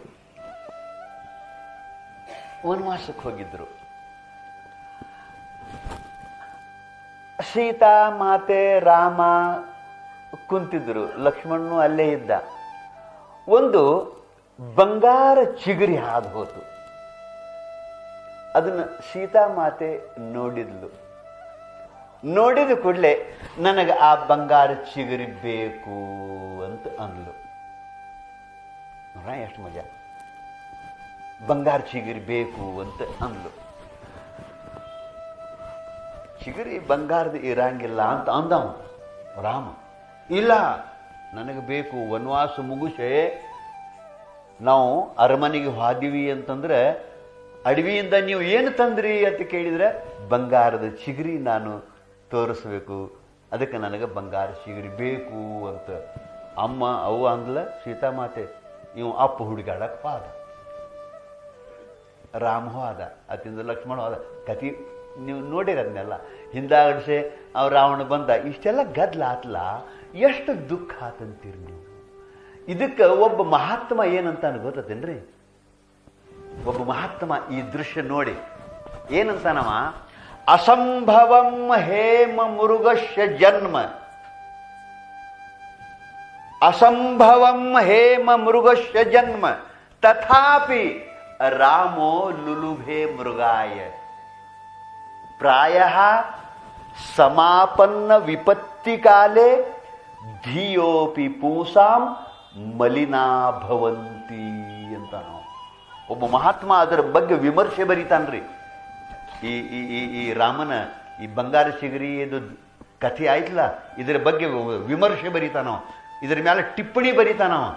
ಏನಂತಾನವ, ಅಸಂಭವಂ ಹೇಮ ಮೃಗಶ್ಯ ಜನ್ಮ, ಬಂಗಾರದ ಚಿಗುರಿ ಹುಟ್ಟುದು ಹಿಂದೂ ಹುಟ್ಟಿಲ್ಲ, ಇಂದು ಹುಟ್ಟಿಲ್ಲ, ಇನ್ನು ಮುಂದೂ ಹುಟ್ಟಂಗಿಲ್ಲ. ಬಂಗಾರದ ಚಿಗುರಿ ಜನನ ಎಲ್ಲೂ ಆಗಂಗಿಲ್ಲ. ಅದು ನೈಸರ್ಗಿಕವಾದ ಕ್ರಿಯೆ ಅಲ್ಲ. ಬಂಗಾರದಂತ ಬಣ್ಣದಿರಬಹುದೇ ಹೊರತು ಚಿಗುರಿನ ಅಪ್ಪಟ ಬಂಗಾರದಿರ್ತತೇನು ಅಂದ್ರೆ ಇಲ್ಲ. ಅಸಂಭವಂ, ಇದು ಸಂಭವನೇ ಇಲ್ಲ. ಅಸಂಭವಂ ಹೇಮ ಮೃಗಶ್ಯ ಜನ್ಮ, ಬಂಗಾರದ ಚಿಗುರಿ ಜಗತ್ತಿನೊಳಗೆ ಹುಟ್ಟುವುದು ಅಸಂಭವ. ತಥಾಪಿ ಹೀಗಿದ್ರು ರಾಮ ಸೀತಾನ ಮಾತು ಕೇಳಿ ಹುಡುಕ್ಯಾಡಕ್ ಹೋದ.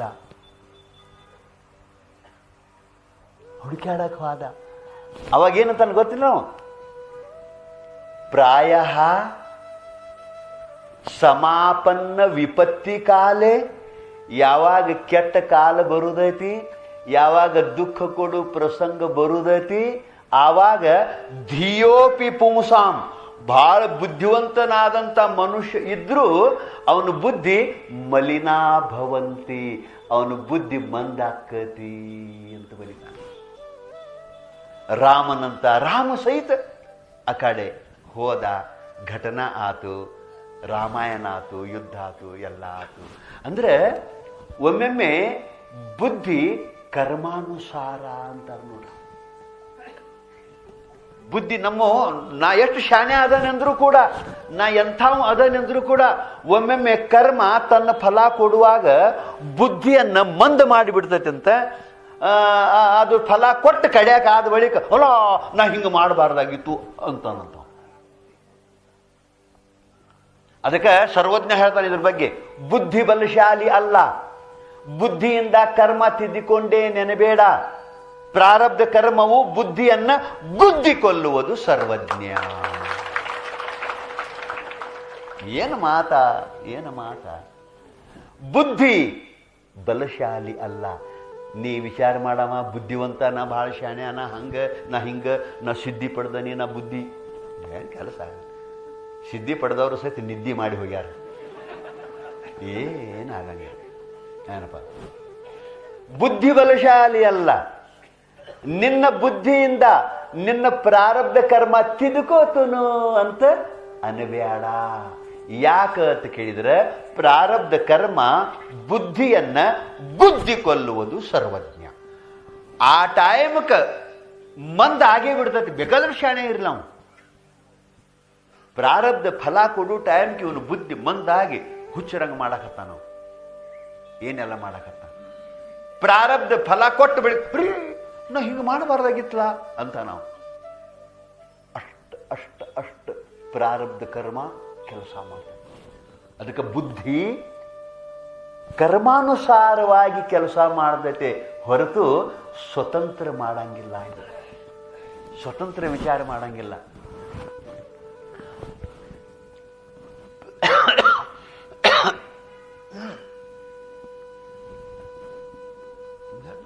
ಪರಮಾತ್ಮ ನಮಗ ಸುಖ ಕೊಡ್ತಾನಂದ್ರು, ನಮಗ ಸಂಪತ್ತು ಕೊಡ್ತಾನಪ್ಪ ಅಂತ ಅಂದ್ರು, ನನ್ನ ಪ್ರಾರಬ್ಧ ಇಷ್ಟು ದರಿದ್ರ ಇರ್ತೈತಲ್ಲ, ಅವ್ ಕೊಟ್ಟದ್ದು ತಗೊಳಕಾಗಂಗಿಲ್ಲ. ಬುದ್ಧಿ ಹಂಗ ಮಂದ ಆಗಿ ಬಿಡ್ತತಿ. ಹೇಳ ನಿಮಗ, ಒಬ್ಬ ಬಹಳ ರಾತ್ರಿ ಹಗಲಿ ಭಜನೆ ಮಾಡ್ತಿದ್ದ, ಪರಮಾತ್ಮನ ಗುಣಗಾನ ಮಾಡ್ತಿದ್ದ, ಏನೆಲ್ಲ ಮಾಡ್ತಿದ್ದ. ಭಯಂಕರ ಬಡತನಿತ್ತು ಅವನಿಗೆ, ಭಯಂಕರ ಬಡತನಿತ್ತು. 1 ಉಪವಾಸ 2 ಉಪವಾಸ ಬೀಳ್ತಿದ್ದ. ಆದರೂ ಕೂಡ ಅವ ಭಗವಂತನ ಭಜನೆ ಬಿಟ್ಟಿರಲಿಲ್ಲ, ಏನೂ ಆಗಿರಲಿಲ್ಲ. ನಡ್ಕೋತ ಹೊಂಟಿದ್ದ. ನಡ್ಕೋತ ಹೋಗುವಾಗ ಸುಮ್ಮನೆ ಒಂದು ಘಟನಾ ಇದು. ಪಾರ್ವತಿ ಪರಮೇಶ್ವರರು ಅಲ್ಲಿ ಮ್ಯಾಲ ಹೋಗುವಾಗ ಪಾರ್ವತಿ ಅಂದ್ಲಂತ, ದೇವ, ನಮ್ಮ ಭಕ್ತ ಕುಂತಾಗ ನಿಂತಾಗ ನಮ್ಮನ್ನ ನೆನೆಸ್ತಾನು, ಪಾಪ 1 ಉಪವಾಸ 2 ಉಪವಾಸ ಬೀಳಾಕತ್ಯಾನು, ದಾರ್ಯಾಗ ಕಂಗಾಲಾಗಿ ಹೊಂಟಾನು, ಅವಂಗದಿಟ್ಟೇನಾರ ಸಂಪತ್ತು ಕೊಡು ಅಂತ ಅಂದ್ಲು ಪಾರ್ವತಿ. ತಾಯಿ ಕಳ್ಳ ಅಂದ್ಲು. ಅವಂದ, ನಾ ಕೊಟ್ಟರು ಅವ್ ತಗೊಳಂಗಿಲ್ಲ ಅಂದ. ನಾ ಕೊಟ್ಟರು ಅವ್ ತಗೊಳಂಗಿಲ್ಲ. ನೀ ಹಿಂಗ ಅನ್ಬೇಡ. ಕೊಟ್ಟರು ತಗೊಳಂಗಿಲ್ಲ ಅಂದ್ರೆ ಏನ? ನೀ ಮೊದಲು ಕೊಡ, ನೀ ಕೊಡ್ನಿ, ತಗೊಳಂಗಿಲ್ಲ ಹೆಂಗ್ ನೋಡುನು. ನೀ ಮೊದಲು ಕೊಡ್ಲಾರ್ದ ಏನಾರ ಅನ್ನಕ್ ಹೋಗ್ಬೇಡ. ಕುಂತಾಗ ನಿಂತಾಗ ನಮ್ಮನ್ನ ನೆನೆಸ್ತಾನವ, ಅವನ ಮೇಲೆ ಒಂದು ಈಟಾರ ಕರುಣ ಮಾಡ್ಬೇಕಲ್ಲ ನೀನು ಅಂದ್ಕೊಳ್ಳೆ. ನಿಂದು ಬರೋಬರಿ ಐತಿ, ನಾನು ಅವನ ಮ್ಯಾಲ ಭಾಳ ಪ್ರೀತಿನ ಅದಾನಿ, ಭಾಳ ಅವನ ಮ್ಯಾಲ ಕರುಣ ಅದಾನಿ, ಅವಂಗೂ ರಗಡ ನಾನು ಸಂಪತ್ತು ಕೊಡಬೇಕಂತೂ. ಖರೆ ಏನು ಮಾಡ್ತಿ, ಅವಂಗ ತಗೊಳಕಾಗಂಗಿಲ್ಲ, ಅವನ ಕರ್ಮ ಅದು ತಗೊಳ್ಳಂಗಿಲ್ಲ ಅಂದವ ಪರಮಾತ್ಮ. ನೀ ಹಿಂಗ ಅನ್ಬೇಡ, ಕೊಟ್ಟಾರ ನೋಡು ಅಂತ ಅಂದ್ಲು, ಹಠ ಹಿಡಿದ್ಲು ಪಾರ್ವತಿ. ಆಯ್ತು, ನಿನ್ನ ಕಣ್ಣು ಮುಂದೆ ಈಗ ನೋಡು ಅಂದವ. ಇವ್ ಹೊಂಟಿದ್ರಲ್ಲ, ಇವ್ ಹೊಂಟಿದ್ದ. ಒಂದೀಟ ಆ ಕಡೆ ದೂರ ಪರಮಾತ್ಮ ಏನು ಮಾಡಿದ, 1-2 ಬಂಗಾರದ ಇಟ್ಟಂಗಿ ನಿರ್ಮಾಣ ಮಾಡಿಬಿಟ್ಟ, ಅಲ್ಲಿ ಒಗೆದು ಬಿಟ್ಟ, ತಯಾರಾಗುವಾಗ ಮಾಡಿದ. ಅಂದ್ರೆ ದಾರ್ಯಾಗ ಅವು ಇರುವುದರಿಂದ ಕಣ್ಣಿಗೆ ಬೀಳ್ತಾವ, ಅವನು ತಗೊಂಡು ಹೋಗಲಿ ಅನ್ನೋದು ಒಂದು ವಿಚಾರ ಪರಮಾತ್ಮಂದು. ಪಾರ್ವತಿಗೂ ಹೇಳಿದ, ನೋಡು ಬಂಗಾರ ಇಟ್ಟಂಗಿ ಒಗದನ್ನು ನೋಡಲ್ಲಿ, ಒಗದನ್ನು. ಹಾಂ, ಭಾಳ ಚಲೋ. ಇನ್ನು ಅಲ್ಲೇ ಬರಾಕತ್ತೇನವ, ಅವನ ಕಾಲಿಗೆ ಅವನ ಕಣ್ಣಿಗೆ ಬೀಳತತಿ, ಅವನು ತಗೊಂಡು ಹೋಗ್ತಾನು ಅಂತ ಅಂದ್ಲು. ಆಯಿತು, ನೀ ಹೇಳ್ದಂಗೆ ಆಗಲಿ ಅಂತ ಹೇಳ್ಯಾರೆ. ಇಟ್ಟಂಗಿ ಬಿದ್ದಿದ್ರಲ್ಲ ಅವು ಬಂಗಾರದು. ಇವ ಬರಾಕತ್ತಿದ್ದ, ಇವ್ ಸಮೀಪ ಬಂದ. ಈ ಪ್ರಾರಬ್ಧ ಕರ್ಮ ಏನು ಮಾಡ್ದು ಗೊತ್ತೇನ್ರಿ, ಅವನ ತಲೆಯಾಗ ಒಂದು ವಿಚಾರ ಹಾಕಿತು. ಏನು ಹಾಕಿತಂದ್ರೆ, ಈ ಕುಡ್ರು ದಾರ್ಯಾಗ ಹೋಗ್ತಿರ್ತಾರಲ್ಲ, ಹ್ಯಾಂಗ ಹೋಗ್ತಿರ್ತಿರ್ಬೇಕು? ಕುಡ್ರು ದಾರ್ಯಾಗ ಹೋಗ್ತಿರ್ತಾರಲ್ಲ, ಹ್ಯಾಂಗ ಹೋಗಿರ್ಬೇಕು? ಅವ್ ಯಾರ ಕೈ ಹಿಡಿದಿರಂಗಿಲ್ಲ, ಏನಿಲ್ಲ ಅಂತ ಹೇಳ್ಯಾರ. ಆ ತಲೆಯಾಗ ಬತ್ರಿ. ಅವೇನು ಮಾಡಿದ, ನೋಡ್ಬೇಕು ನಾನು ಪ್ರಾಕ್ಟೀಸ್ ಮಾಡಂತ ಹೇಳ್ಯಾರೆ, ಕಣ್ಣು ಮುಚ್ಕೊಂಡು ನಡೆದ. ಎಲ್ಲಿ ತನಕ ನಡೆದ ಅಂದ್ರೆ ಆ ಬಂಗಾರ ಇಟ್ಟಂಗಿ ದಾಟು ತನಕ ನಡೆದ. ಆ ಕಾಡಿ ಹೋಗಿ ಕಣ್ಣು ತೆಗದ. ಒಂದು ಅಂದಾಜಿಲಿ ಹೋಗ್ಕಾರು ಅನ್ಕೋತ ಹೋಗೇ ಬಿಟ್ಟು ದಾರ್ಯಾಗನ ಬಂಗಾರ ಇಟ್ಟಂಗಿ ಬಿದ್ದಾವಂದ್ರು ಪರಮಾತ್ಮ ತಗೊಳ್ಳಂತ ಒಗದಾನಂದ್ರು ಕರ್ಮ ಎಷ್ಟು ಕರಗಾಲದು. ಅವನ ಬುದ್ಧಿಯಾಗ ವಿಚಾರ ಬ್ಯಾರೆ ಹಾಕಿಬಿಡ್ತು. ಅದಕ್ಕೆ ಹೇಳ್ತಾರೆ ಶಾಸ್ತ್ರ, ಬುದ್ಧಿ ಕರ್ಮಾನುಸಾರವಾಗಿ ಕೆಲಸ ಮಾಡ್ತತಿ. ನಮ್ಮ ಪ್ರಯತ್ನ ಏನೂ ಆಗಂಗಿಲ್ಲ ಅಲ್ಲೇ.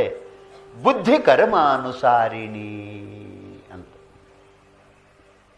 ಮತ್ತೆ ಒಮ್ಮೆ ಬರುದಿತ್ತು ಅಂತೇಳಿ ನೀವು ಅದು ಕರ್ಮ ಹ್ಯಾಂಗ್ರಿ, ನೀವು ಒಲ್ಲೆಂದ್ರು ನಿಮಗೆ ಬಡದಾರ ಉಣಿಸ್ತತಿ, ಹೆಂಗಾರ ಮಾಡಿ ಉಣಿಸ್ತತಿ, ನಿಮಗೆ ಉಣಿಸೇ ತೀರ್ತತಿ, ನಿಮಗೆ ಕೊಟ್ಟ ತೀರ್ತತಿ. ಅದು ಕರ್ಮ. ಹೇಳ ನಿಮಗದು ಅಂತ ಅದು ಕರ್ಮದ ವ್ಯವಸ್ಥೆ. ಅದು ಅದಕ್ಕೆ ಪ್ರಾರಬ್ಧ ಕರ್ಮ ಅಂತಾರಲ್ಲ. ಇವೊಬ್ಬ ಗುಡ್ದಾಗ ಈ ಮನಿ ಕಟ್ಟಾಕ ಕಲ್ಲ ಹಡ್ಡೆ ತಂದು ಕೊಡುವಂಥ ಒಂದು ಕಾಯಕ ಮಾಡ್ತಿದ್ದ. ಗುಡ್ದಾಗ ಕಲ್ಲ ಇರ್ತಾರಲ್ಲ, ಪಾತ್ರೋಟ ಒಡ್ರು ಅಂತ ಇರ್ತಾರಲ್ಲ, ಪಾತ್ರೋಟ. ಅವರು ಗುಡ್ದಾಗ ಕಲ್ಲು ಹಡ್ಡಿಕ್ಯಾರೆ ಮನೆಗೆ ಕೊಡ್ತಿರ್ತಾರೆ. ಅದೊಂದು ಕಾಯಕ. ಅವೊಬ್ಬ ಶರಣ ಮನುಷ್ಯ ಇದ್ದ. ಅವ ದಿನಾಲು ಪ್ರವಚನದ್ದು ಕೇಳ್ತಿದ್ದ. ಒಂದು ದಿವಸ ಪ್ರಾರಬ್ಧ ಬಗ್ಗೆನ ಪ್ರವಚನ ಬಂದಿತ್ತು. ಅವನ ತಲೆಯಾಗ ನಾಟಿ ಬಿಟ್ಟಿತ್ತು ಅದು. ಒಟ್ಟು ನಿನ್ನ ಮನೆಗೆ ಬರುದು ಇತ್ತು ಅಂತಂದ್ರೆ ನೀ ಬ್ಯಾಡಂದ್ರೂ ಸಂಪತ್ತು ಬರ್ತೈತಿ, ಮತ್ತ ನಿನಗ ಬರುದು ಸಿಗುವುದು ಇದಿದ್ದಿಲ್ಲ ಅಂತಂದ್ರೆ ನೀ ಲಗ ಒಗದ್ರು ನಿನಗೂ ಸಿಗಂಗಿಲ್ಲ. ಇದೆಲ್ಲ ಪ್ರವಚನದಾಗ ಕೇಳಿದ್ರಲ್ಲ. ಇವು ಹೋಗಿದ್ದ ಗುಡ್ಡ ಹಡ್ಡುವಾಗ ಕಲ್ಲು ಎಬ್ಬುವಾಗ ಒಂದು ಬಂಗಾರದ ನಾಣ್ಯ ತುಂಬಿದಂಥ ಒಂದು ತಪೇಲಿ ಹೈತಿರ ಅವಂಗ ಗುಡ್ಡದಾಗ. ತಪೇಲಿ ಹತ್ತಿದ ಕೂಡಲೇ ಮುಜುಳ ತೆಗೆದು ನೋಡಿದ, ಬರೀ ಬಂಗಾರದ ರೂಪಾಯಿನ ಇದ್ದು ಗಪ್ಪನ ಮುಚ್ಚಿದ.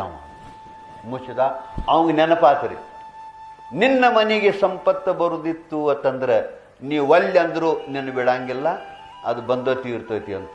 ಅವೇನು ಮಾಡಿದ್ರಿ, ಗುದ್ಲಿನ ಒಗದವ ಹಾಡೋದು ಬಿಟ್ಟಿಗೆ ನೋಡ್ಬೇಕಂತ.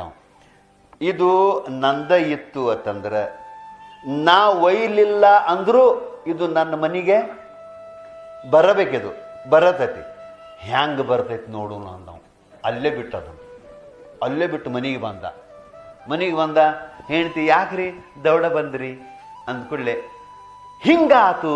ನಾನು ಹಡ್ಡುವಾಗ ಒಂದು ತಪೇಲಿ ಹೈತು, ಅದರಾಗ ಬಂಗಾರದ ರೂಪಾಯಿನ ಇದ್ದು, ಮತ್ತು ಅದನ್ನು ನಾನು ಮುಚ್ಚಿ ಬಂದಾನಿ. ಯಾಕ ಅಂತ ಕೇಳಿದ್ರೆ, ನೋಡೋಣಲ್ಲ, ದೈವದ ಪರೀಕ್ಷೆ ಮಾಡೋಲ್ಲ, ಪ್ರಾರಬ್ಧ ಪರೀಕ್ಷೆ ಮಾಡೋಲ್ಲ. ಇದು ನಮ್ಮ ಮನ್ಯಾಗ ಬರುದು ಇತ್ತು ಅಂತಂದ್ರೆ ನಾ ಬಿಟ್ಟು ಬಂದರೂ ಅದು ನಮ್ಮ ಮನೆಗೆ ಬರತೈತಿ. ಮತ್ತು ಬರುವುದೇ ಇದ್ದಿದ್ದಿಲ್ಲ ಅಂತಂದ್ರೆ ನಾ ತಂದ್ರೂ ಅದು ನಮ್ಮ ಮನೆಗೆ ಬರ್ತಿದ್ದಿಲ್ಲ. ಅದಕ್ಕೆ ನೋಡೋಣ ಅಂತ ಬಿಟ್ಟು ಬಂದನಿ ಅಂತ ಹೆಂಡತಿಗೆ ಅಗದಿ ಜೋರ್ದಾರ್ ಹೇಳಕ್ ಹೈತಿದ್ದ. ನೆರ್ಮನೆ ಅವಂಗ ಇದೆಲ್ಲ ಕೇಳಿಸ್ತೀರಿ. ಅವ ಯಾವತ್ತೂ ಜಗಳಾಡವ್ರು, ಅವ್ರು ವೈರಿ. ಎಲ್ಲ ಇವನ ಇಂಥ ತಪೇಲಿ ಹತ್ತಿದ್ದು ಬಿಟ್ಟು ಬಂದೈತಿ ಹುಚ್ಚಿ ಅಂತ ಹೇಳ್ಕ್ಯಾರೆ. ಇವ ಏನು ಮಾಡಿದ್ರಿ, ಇವ ಮಕ್ಕೊಳ್ಳಿ ಹೊತ್ತು ಮುಳುಗಿಲಿ, ಆ ಬಳಿಕ ನಾ ಹೋಗಿ ತರಬೇಕಂತ ಇವು ನಿಶ್ಚಿಂತಿರಿ. ಬರೋದಿದ್ರೆ ಬರಲಿ, ಎಲ್ಲರೂ ಬಿಡ್ಲಿ, ನೋಡೋಣ ದೈವ, ನೋಡೋಣ ಪ್ರಾರಬ್ಧ ಅಂತ ಇವು ಅಗದಿ ಆರಾಮ ಉಂಡು ಮಕ್ಕೊಂಡು ಬಿಟ್ರಿ. ಇವು ರಾತ್ರಿ 8-9 ಗಂಟೆಗೆ ಇವು ಹಾದ. ಅವು ಮೆಟ್ಟು ಗೊತ್ತಾರಲ್ಲ, ಎಲ್ಲ ಒಂದೇ ಕೆಲಸ ಮಾಡೋರು ಅವರು. ಇವನು ಕಣಿವೆಯಲ್ಲೇ ಅಲ್ಲಿ ಹೋದ. ನಿಮಗೆ ಹೇಳ್ತನು, ತಪೇಲಿ ಇತ್ತರಿ ಅದು ಅಂದ ತಪೇಲಿ ಮುಚ್ಚಳ ತೆಗದ ಬುಜು ಬುಜು ಬುಜು ಬುಜು ಚೋಳ ಇದ್ದು ಅದ್ರಾಗ ಚೋಳ ಅಂದವ ಚೋಳ ಆ ಚೋಳ ಇದ್ದಿದ್ದು ಬಿಟ್ಟು ಹೋಗ್ಯಾನವ ನನಗೆ ಕೇಳಿಸುವಂಗ ಮಾತಾಡ್ಯಾನವ ಅಂದ್ರೆ ನಾ ಆಶಯಕ್ಕೆ ಬಂದ ಬಿದ್ದ ಕ್ಯಾರೆ ಕೈ ಹಾಕಬೇಕು ಅವು ಕಡಿಬೇಕು ನಾ ಸಾಯ್ಬೇಕು ಹಿಂಗ ಮಾಡ್ಯಾನವ ಅವನ್ನ ಕೊಲ್ತನಂದವ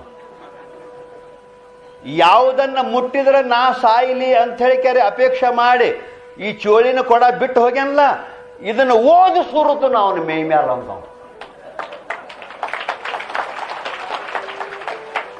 ಹೇಳ್ತನು ಅದನ್ನ ಹೊತ್ಕೊಂಡ ತಗೊಂಡು ಬಂದವ ಗಟ್ಟಿ ಹಂಗೆ ಕಟ್ಟಿಗಾರಿ ತಗೊಂಡು ಬಂದ ಅನ್ನೋಟಿಗೆ ರಾತ್ರಿ 1 ಗಂಟೆ ಆಗಿತ್ತು ಇವು ಮಲಗಿದ್ದ ನೀ ಮಲಗಿದ್ದಿ ಆರಾಮ ನನ್ನ ಕೊಲ್ಬೇಕಂತ ಮಾಳಿಗೆ ಹತ್ತು ನಂದವ ಅವ್ನು ಮಾಳಿಗೆ ಹೈದ್ರಿ ಎಲ್ಲ ಸಮಯಕ್ಕೆ ಗಾಡಿ ಮಾಳಿಗೆ ಹೈದ್ದ ಅವು ಇವು ಇರ್ತಾವ್ರಲ್ಲ ಬೆಳಕಿಂಡಿ ತೆಗದ ಇವರು ಗಂಡ ಹೆಂಡತಿ ಆರಾಮ್ ಮಕ್ಕೊಂಡಿದ್ರು ಅವರು ಆರಾಮ್ ಮಕ್ಕೊಂಡ್ರಿ ಚೋಳ ಕಡಿಸಿ ನನಗೆ ನನಗೆ ಕೊಲ್ಬೇಕತ್ತೀರಿ ನಿಮ್ಮ ಮೈ ಮ್ಯಾಲ ಸುರುತನ ನೀವ ಸತ್ತು ಹೋಗ್ರಿ ಅಂತ ಹೇಳ್ಯಾರೆ ದಬಾ ದಬಾ ದಬಾ ದಬಾ ದಬಾ ಆ ಚೋಳ ಸುರುವಿದ್ರಿ ಅವು ಸುರುವಿದ್ರಲ್ಲ ಅವು ಬೀಳುವಾಗ ಚೋಳಿದ್ದು ತಳಗ ರೂಪಾಯಿ ಇದ್ದು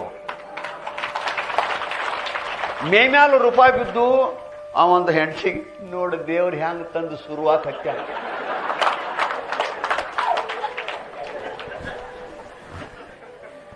ಅದು ಬರುದಿತ್ತಂದ್ರೆ ನೋಡಿ ಹೆಂಗೆ ದೇವ್ರು ಹೆಂಗೆ ಮಾಡ್ಯಾನ ಅದು ನಮ್ಮದ ಇತ್ತು ಅದಕ್ಕೆ ಶುರುವಾಗಿ ಹತ್ಯಾನ ದೇವ್ರ ಎಷ್ಟು ದಯಾಳು ಸಾಯಿ ಅಂದ ಅವ ಹಾಗ ಹರೇ ಹೊತ್ತು ಈಗ ಅಳತಾರ ಆಗ ಅಳತಾರ ಸುದ್ದಿ ಬರ್ತೈತಿ ಹೇಳು ನೋಡಿದ ಅತ್ತಿಂದ ಇವ್ ಬಂದ ಕರೆ ಶರಣ ಅಂತಂದ ಹೇ ಬಾರಪ್ಪ ಅಂತಂದ ಆರಾಮದಿ ಆರಾಮದ ಏನಾಗಿಲ್ಲ ಏನೇನು ಆಗಿಲ್ಲ ಚೋಳ ಎಲ್ಲಿ ಚೋಳ ಚೋಳಿಲ್ಲ ಮತ್ತೆ ನಿನ್ನ ಮೈ ಮೇಲೆ ಚೋಳ ಬೀಳಲಿಲ್ಲ ಮಾರಾಯ ತಪೇಲಿ ನಾ ಬಿಟ್ಟು ಬಂದಿಲ್ಲ ದೇವರ ಆ ತಪೇಲಿ ತಂದು ಕೆರೆ ಸುರುವಿದ ಅವಂದ ಎಲ್ಲಿ ದೇವರು ನಾ ಸುರುವೇನಿ ಅಂತ ವಿಚಾರ ಮಾಡ್ರಿ ಅವನು ವೈರಿ ಅವ ನೋಡಿ ಪರಮಾತ್ಮ ನನ್ಮಗ ಸಂಪತ್ತು ಕೊಡುವಂಗ ಇದ್ದ ಅಂತಂದ್ರ ನನ್ನ ದೈವದೊಳಗೆ ಅದು ಬರುವಂಗ ಇತ್ತು ಅಂತಂದ್ರ ನನಗ ಆಗದೇ ಇರುವ ವೈರಿ ಕಣಿಂದನೂ ನನ್ನ ಮನ್ಯಾಗ ಸಂಪತ್ತು ಬಂದು ಬೀಳುವಂಗ ಮಾಡ್ತಾನ ಇದು ಪ್ರಾರಬ್ಧ ಕರ್ಮ ಮತ್ತು ನಾ ಏನು ಬೇಡಿದ್ರು ಸಿಗಂಗಿಲ್ಲ ಅವ್ರವ್ರ ಕರ್ಮಕ್ಕೆ ಅನುಸಾರವಾಗಿ ಇರ್ತತಿ ಅದಕ್ಕೆ ನಾವು ಮರಗತೀವಲ್ಲ ಮರಗಬೇಡ ಕುಂದು ಒಡೆಯದಿರು ಇದು ಕರ್ಮದ ವ್ಯವಸ್ಥೆ ಅದ ಸುಂದರ ವ್ಯವಸ್ಥೆ ಅದ ನೋಡಿ ಸಂತೋಷ ಪಡುವುದದ ಶ್ರೀಮಂತರು ನೋಡಿ ಹೊಟ್ಟೆ ಕಚ್ಚಿ ಯಾಕಪ್ಪ ಸಂತೋಷ ಪಡು ಅವ್ರು ಬಹಳಷ್ಟು ಹೊಲ ಮಾಡ್ಕೊಂಡ್ರೆ ಸಂತೋಷ ಪಡು ಸಂತೋಷದಿಂದ ಬದುಕು ಮರಗಬೇಡ ಕುಂದು ಒಡೆಯದಿರು ಮತ್ತೆ ನಿಮಗೆ ಹೇಳ್ತೇನೆ ಇನ್ನೊಂದು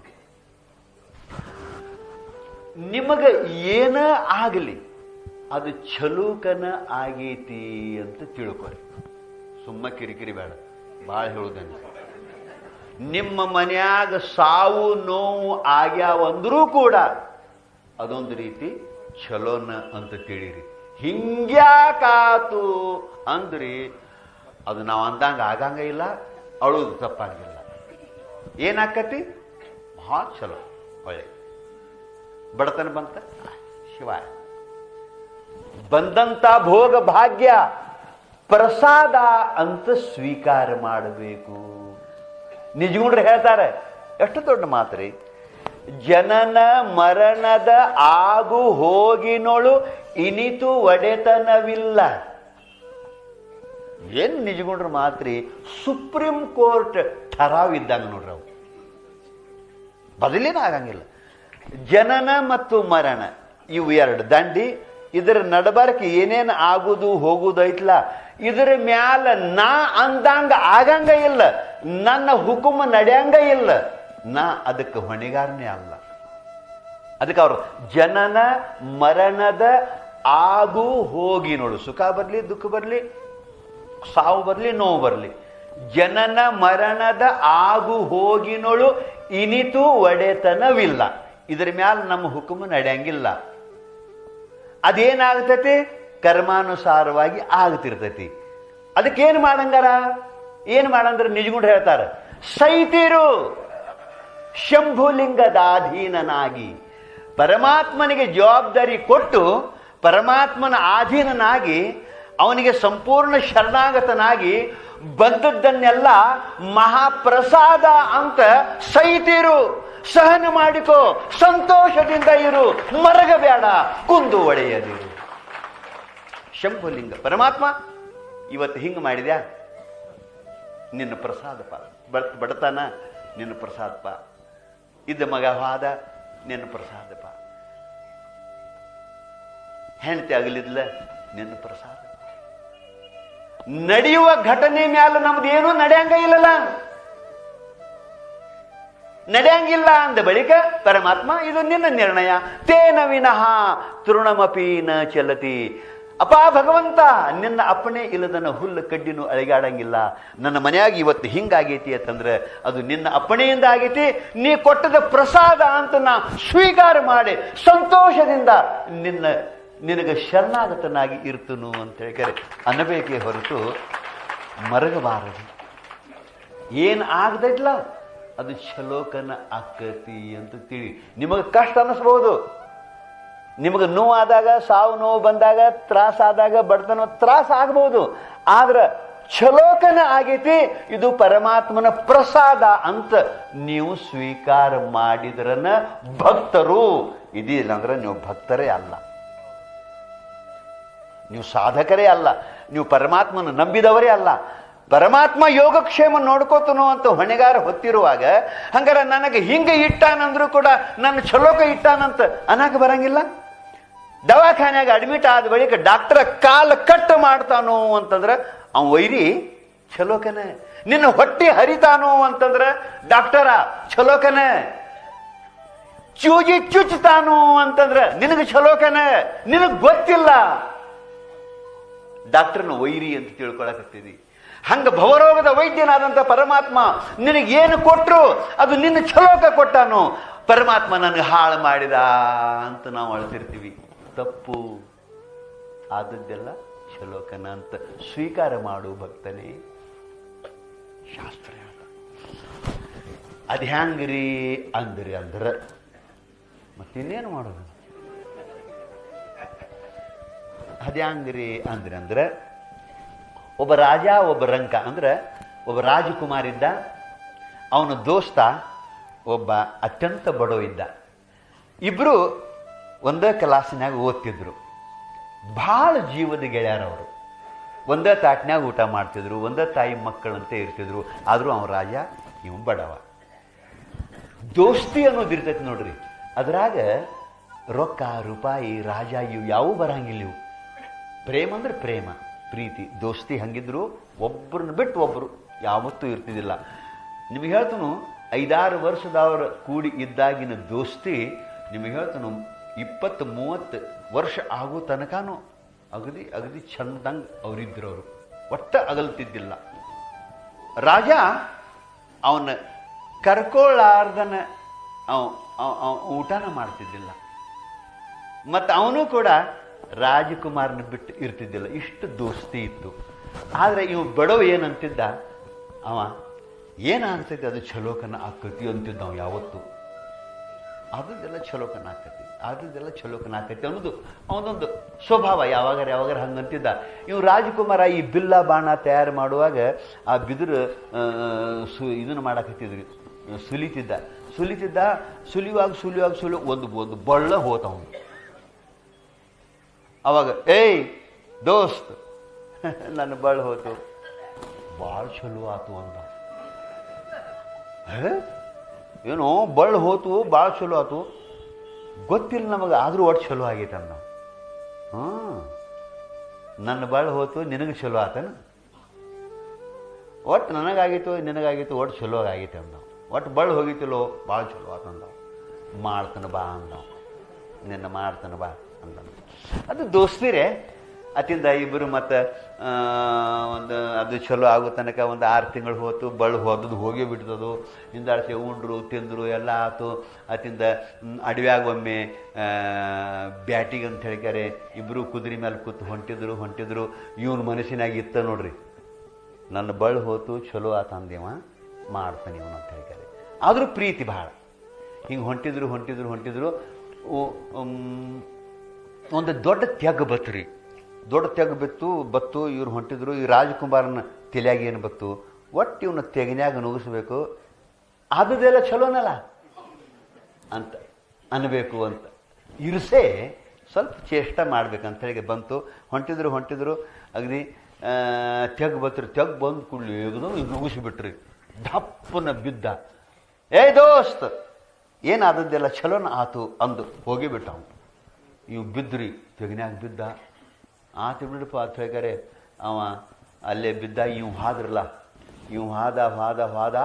ಅದು ಅಡವ್ಯಾಗ ಏನಿತ್ರಿ ಅಂದ್ರೆ, ಈ ಅಡವಿ ಜನ ಇರ್ತಾರೆ ನೋಡ್ರಿ, ಅಡವಿ ಜನ ಆ ದೇವಿಗೆ ನರಬಲಿ ಹುಡುಕ್ಯಾಡಕ್ಕೆ ಹತ್ತಿದ್ರು ಅವರು.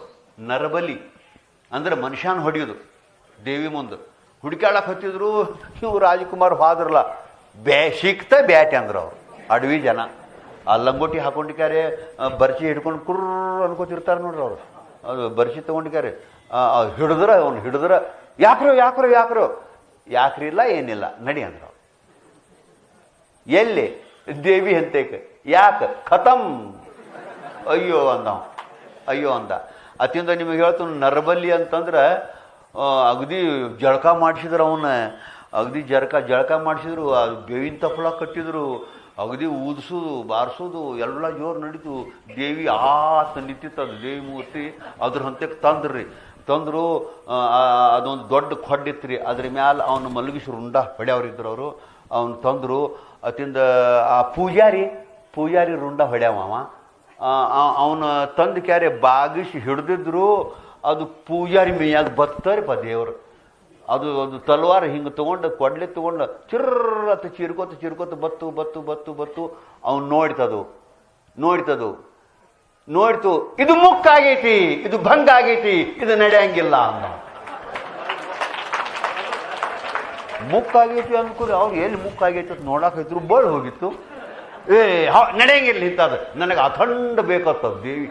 ಎಂಥದೋ ಯಾಂಗಲ್ಲ ಅದು, ನನಗೆ ಪರಿಪೂರ್ಣ ಬೇಕು, ಅಖಂಡ ಬೇಕು, ನಡೆಯಂಗಿಲ್ಲ ಅಂದ್ಕೂಡಲೇ ಶಾಂತ ಆಗ್ಯವ. ಇನ್ನೊಂದು ಯಾವ್ದಾರು ಹುಡುಕ್ಯಾಡ್ ತರ್ತೀವೋ ಅಂತ ಹೇಳ್ಕ್ಯಾರೆ. ಆದರೂ ಮತ್ತೆ ದೇವಿ ಹೋತಿರೋದು. ಅತಿಂದ ಇವನೇನು ಬಿಟ್ಟರು ನೋಡ್ರಿ, ದಿಕ್ಕು ತೆಪ್ಪಿ ಓಡಿ ಬಂದ. ಅಟೊಟ್ಟಿಗೆ ಇವು ತೆಗಿನ್ಯಾಗ ಇದ್ರಿನು ಎಬಸಾವ್ರಿ ಯಾರು ಇದ್ದಿಲ್ಲರಿ, ದೊಡ್ಡ ತೆಗ್ಗಿತ್ತದು. ಅತಿಂದ ಅವ ಬಂದ ಕ್ಯಾರೆ ಮೊದಲೇ ಇವನು ಎಬಿಸಿ ಹೇಳಿದವು, ನೀ ಹೇಳಿದ್ದು ಖರೆ ಐತಿ ಅಂದ. ಆದದ್ದೆಲ್ಲ ಏನು ಚಲೋ ಆಕೈತಿಲ್ಲ, ನೀ ಹೇಳಿದ್ದು ಖರೆ ಐತಿ. ಏನಾತು ಅಂದು ಅವ್ನು ಗೊತ್ತಾಯ್ತಿಲ್ಲ ಅವಂಗ. ಹಿಂಗೆ ಆದ್ನಿ ಸಿಕ್ಕೊಂಡಿ. ಅತಿಂದ ದೇವಿ ಕಡಿಯಾಕ ಬಂದ್ಲು. ಅದು ಮುಕ್ಕಾಗೈತಿ ಬ್ಯಾಟಿ ಅಂದ್ಲು. ನೋಡೋಟಿಗೆ ಬಳ್ಳು ಹೋಗಿತ್ತು. ನನ್ನ ಬಿಟ್ಟರು ಎಲ್ಲರ ಬಳ್ಳು ಪೂರ ಇತ್ತು. ನಾ ಏನು ಬರ್ತಿದ್ದಿಲ್ಲ. ನೀ ಅಂದಿದ್ದು ಭಾಳ ಖರೆ ಐತಿ, ಆದದ್ದೆಲ್ಲ ಚಲೋನ ಆತು ಅಂತ ಹೇಳ್ಕ್ಯಾರೆ ಅಂದು. ಇವಂದ ಭಾಳ ಚಲೋ ಆತು ಮಾರಾಯ, ಅದು ಚಲೋ ಆತು, ಮತ್ತು ನನ್ನ ನುಗ್ಸಿದ್ದು ಚಲೋ ಆತು ಅಂದ. ನೀ ನನ್ನ ನುಗ್ಸಿದ್ದು ಚಲೋ ಆತು ಅದ್ಯಾಂಗ ಅಂದವ. ಅದ್ಯಾಂಗ ಅಂದ್ರೆ ನೀ ನುಗ್ಸಿದ್ದಿಲ್ಲ ಅಂದ್ರೆ ನಾನು ನಿನ್ನ ಜೋಡಿನ ಬರ್ತಿದ್ನಿ, ನಮ್ಮನ್ನಿಬ್ಬರನ್ನು ಹಿಡಿತಿದ್ರು, ನಿನ್ನ ಬಿಡ್ತಿದ್ರು, ನಾನು ಹೊಡಿತಿದ್ರು. ನಿನ್ನ ಬಿಡ್ತಿದ್ರು, ನಾನು ಅಖಂಡ ಪರಿಪೂರ್ಣ ಅದೇನು, ನಾನು ಹೊಡಿತಿದ್ರು. ಮರ ನೀನು ನುಗ್ಸಿದ್ಲ ಭಾಳ ಚಲೋ ಆತು. ಅದಕ್ಕೆ ಆದದ್ದೆಲ್ಲ ಚಲೋನ, ಏನಾಗ್ತತಿ ಅದು ಚಲೋನ ಅಂತ ಹೇಳಿ ಪರಮಾತ್ಮನ ಪ್ರಸಾದ ಅಂತ ಸ್ವೀಕಾರ ಮಾಡುವ ತನ ನಮ್ಮಲ್ಲಿ ಇರಬೇಕೇ ಹೊರತು ಇನ್ನೊಬ್ಬರ ಭೋಗ ಭಾಗ್ಯ ಸಿರಿ ಸಂಪತ್ತ ನೋಡಿ ಮರಗಬಾರದು.